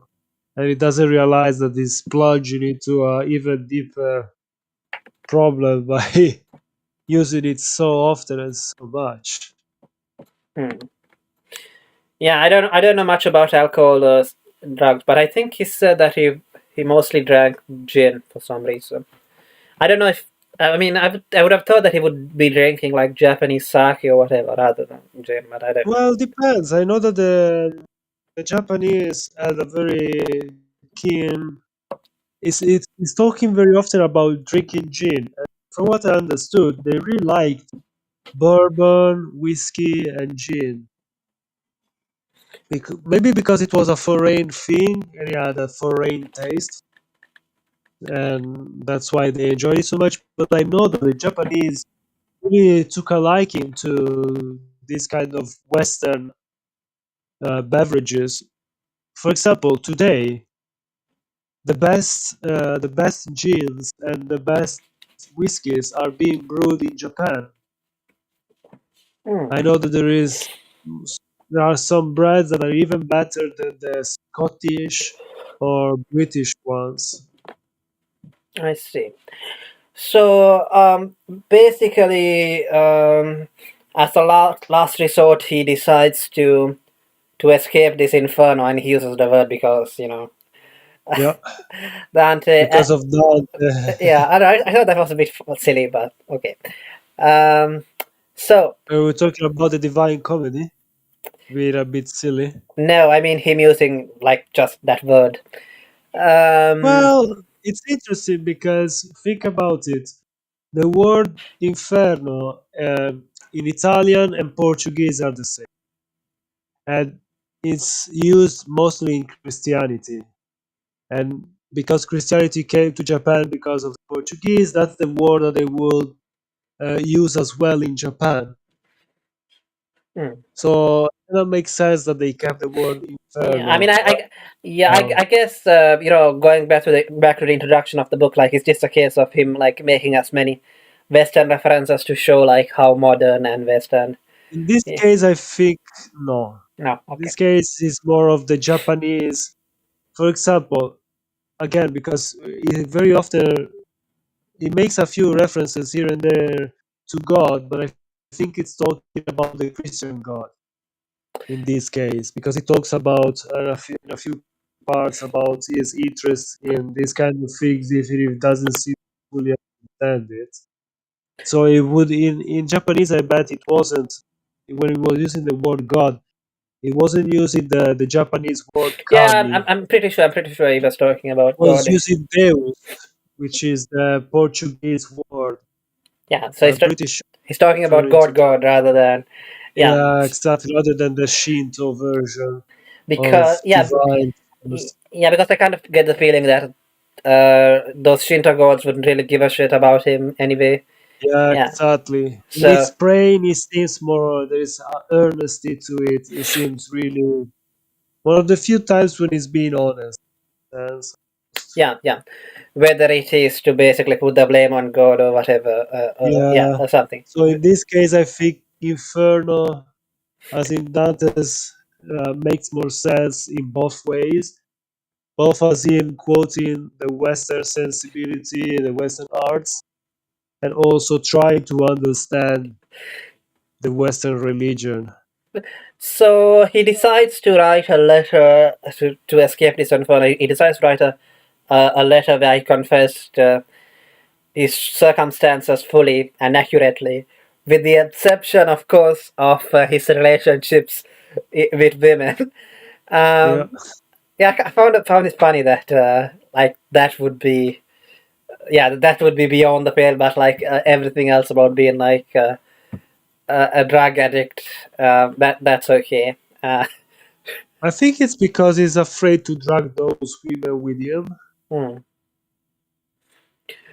It's I a sort of act of kindness, I see, I see. which would make sense of his character, no? And why at the end the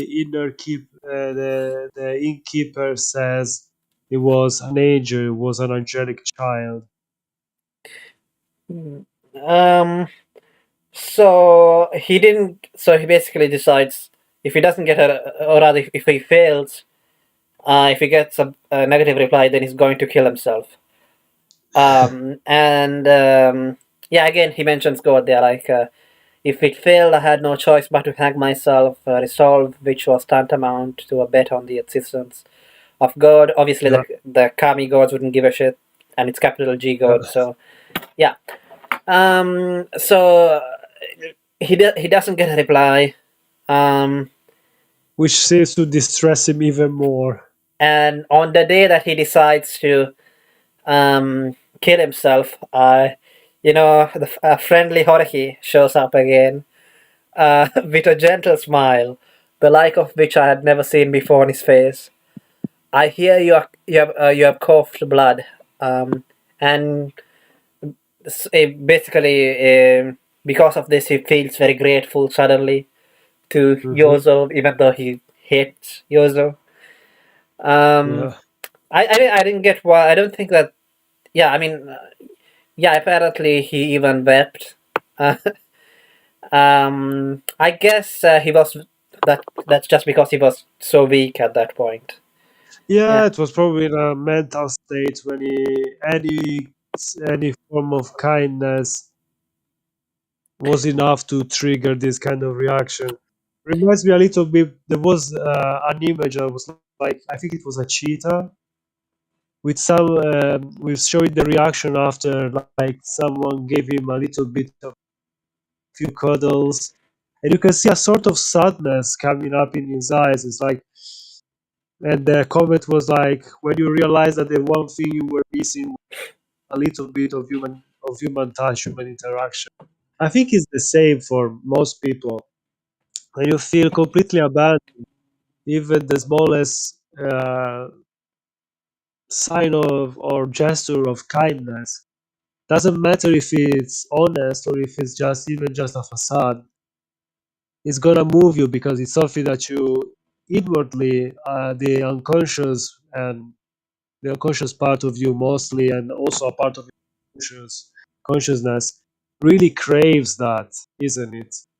Even just a kind word, even just a smile, is gonna make such a difference. So what happens next is that he's carried away by Flatfish and Horiki, and I think Yoshiko maybe comes along as well to a For the madhouse. ride, Yeah, yes. to a madhouse. And yeah, and then that's where he does the whole like disqualified as a human being thing. Yeah. I don't know what to think about like having the title of the book in the book itself. Some people complain about Well, that. Yeah. for me it was good because it's,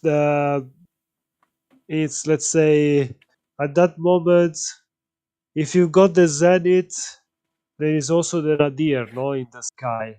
and that point is nadir. It's completely sunk into darkness, in a sense.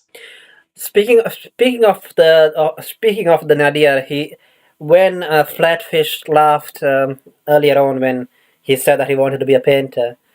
Oh Um, yeah, true. He mentions that as well. he said that in that laughter he was able to see the very nadir of adult life or something. Yeah, Um, that was.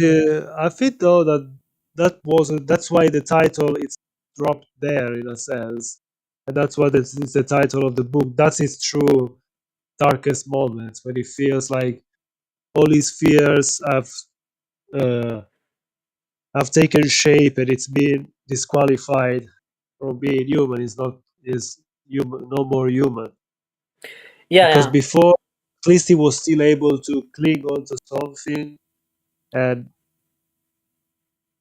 and in some way fake being human. At that point, his sort of inhumanity that's been applied to him has become undeniable, even from the outside world. I see. Yeah, I mean, yeah, I think he basically he says that he's just disqualified as a human being because so by the way, when I was talking about that comment which he made about flatfish, that was back way back when Yes, yeah, after after flatfish he, laughed at him for saying he wanted to be a painter. yeah, But after he was asked what you want to do with your life, it has the guy tried to imply something that he cannot say out loud. He says out loud once what he really wants to be, and the reply is a bitter laughter in yeah, his face. so yeah, I think so here he calls himself disqualified as a human being because he would forever be branded as a madman or maybe a reject. Yeah. Exactly. Um. I mean, I don't know. Uh, I kind of felt like, yeah, I don't know. Like, was he that much higher than that before this? I guess. The thing is, at that time, he could still hide it.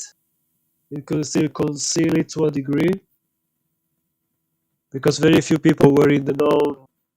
He had issues with morphine, etc. But from that moment on, it would have been on a permanent record that it was internalized for a while in a sanitarium. hmm Plus, So, yeah, again, uh, it's him taking all these raw emotions at face value without really trying to curb or understand them. Again, overreacting in a sense. yeah, yeah. Um. So I think this is where he finds out that his father is dead as well, and it's his brothers who, um, you know, Oh yeah, help him. I don't know, like they just yeah I mean, quote unquote, help him. I, yeah they just kick him in the countryside. There, I, you stay here I and mean, you don't cause any more trouble. to be fair, like if he were, I don't think if he was back in Tokyo, I think he would just begin drinking and Yeah, again, exactly. That's why they want to isolate him, pretty much turn him into a prisoner instead of in a madhouse in the countryside, but no less of a prisoner. yeah, and he says, and then there's a bit of a comic scene about like him basically fighting with the old woman. Oh Oh, yeah, they say we almost will couple. yeah, almost like so. He basically sent.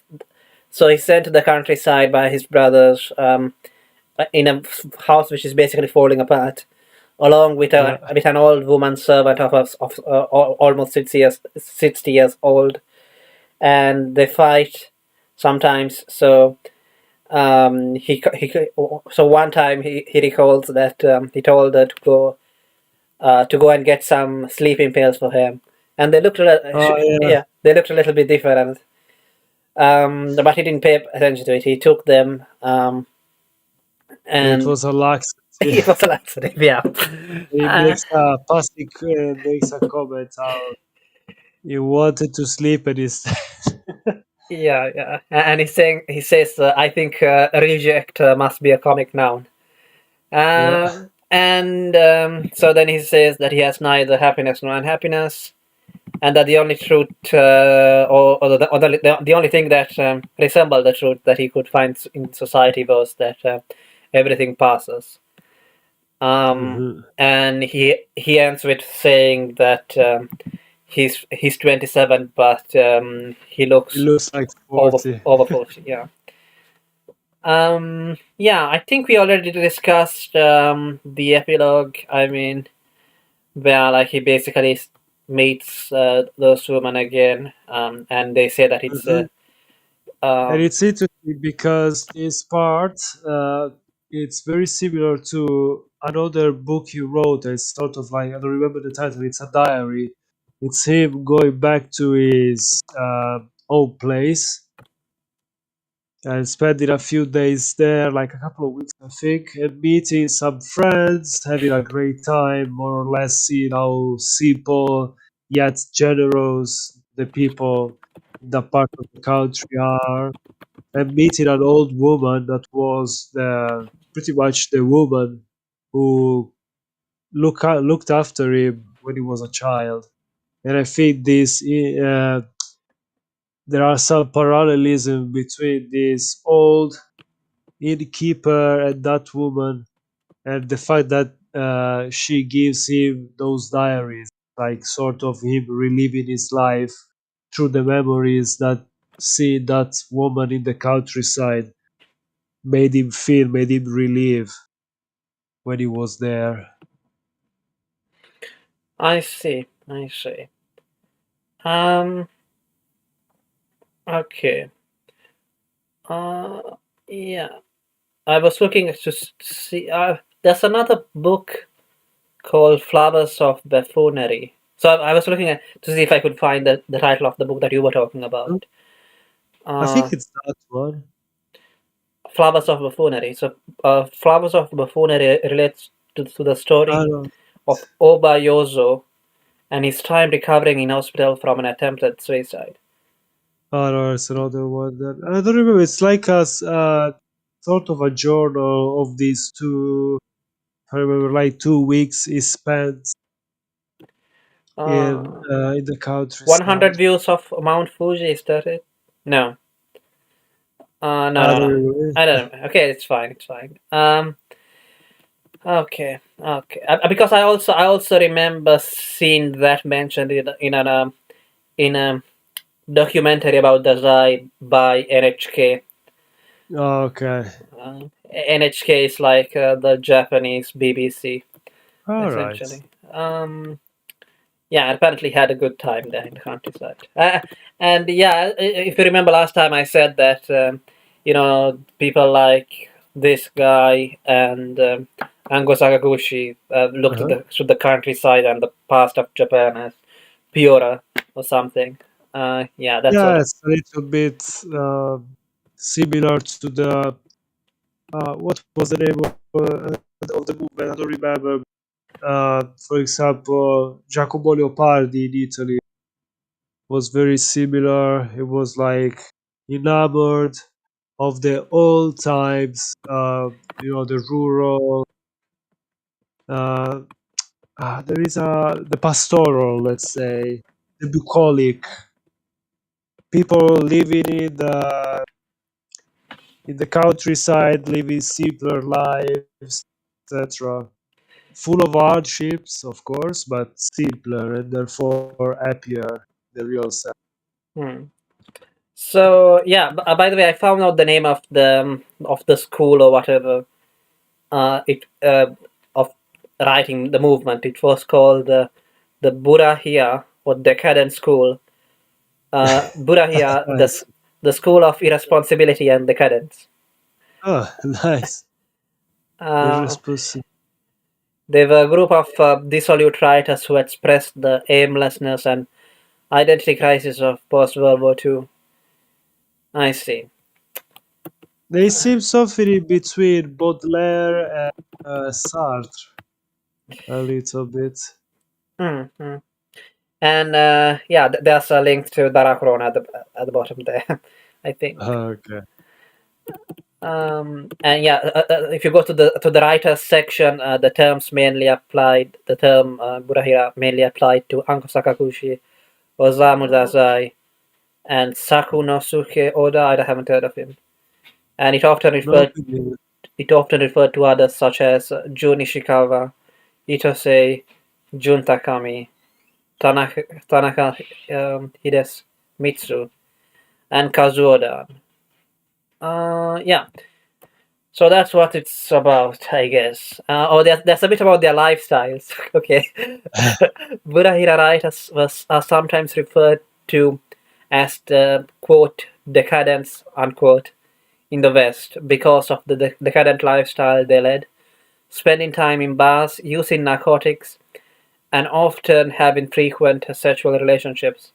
A prime example of this is Angosakushi, the guy who wrote a thesis on decadence, Uh-huh. who shocked the Japanese public by his publication of an essay entitled "A Discourse on Decadence." This, according to one critic, allowed the Japanese people, especially the youth of Japan, to redeem its sense of self and begin life in the post-war period. Blah blah blah. Yeah, I think. Okay. Uh, I don't know. A rating? Why not? Uh, how how would you rate this now out of 10? It's difficult to rate because it's a very peculiar type of writing. Stylistically, I would give it a solid 8.5 because it's written. A lot of the images are very like they are well carved. They pop out. They are like in relief. It's like you can really see some of the images popping out and sticking to your mind, and at the same time gives you. I really like that it's written in a sort of like it's in between a confession and a flow of conscience. You can feel the events leading into one another, but without focusing. There are temporal skips, uh, and even very jarring sudden like acceleration and then sudden stops. You feel almost a whiplash sometimes. How he focuses on certain things for a very long time and then skips entire maybe months or years. So in total, I would say this stylistically it's 8.5. The story I would rate it a 8, and the characters again between 7.5 and 8. I think yeah, I think the first time that I read it, I would have given it a 9. But an 8 feels too low. So 8.5 or 8.7. Why not? Yeah, It's not bad. it's 8.5 book. It's incredibly fresh. That's something that reliable feels like if someone told me it was written 2 years ago, I would have believed it. To be honest, saying that a book was written 2 years ago is not usually No, no, no, praised. Yeah, no. There's the style on a stylistic level. it doesn't feel It's outdated. I guess. Like yeah, exactly. Remarkably, it's timeless. you, That, and yet you don't feel that it was written in the 1910 in the 1940s. yeah, he feels like a very modern guy. Let's say. Yeah, And with that said, you know, thank you for I'd listening. say it's Yeah. worth reading. Absolutely, if anyone is thinking to read it, it's relatively short and it's relatively. Uh, it's not complicated. Like even the style, despite all the metaphors, all the similitudes, etc. It doesn't feel heavy. It doesn't feel like bothersome or slow or uh, difficult It's to fast. Yeah. read. Yeah, exactly. It's fast. It's fast paced in a good way. Yeah, I mean, the first review. So if you search for reviews on YouTube, the first review is by PewDiePie. Uh, yeah, I didn't expect Okay. that. I didn't expect that, but yeah, he has reviewed it. Did he put any jump scares? That's Yeah. Okay. With that said, thank you for listening. Like, subscribe, the and usual. get out. I'm becoming like the cynical drink.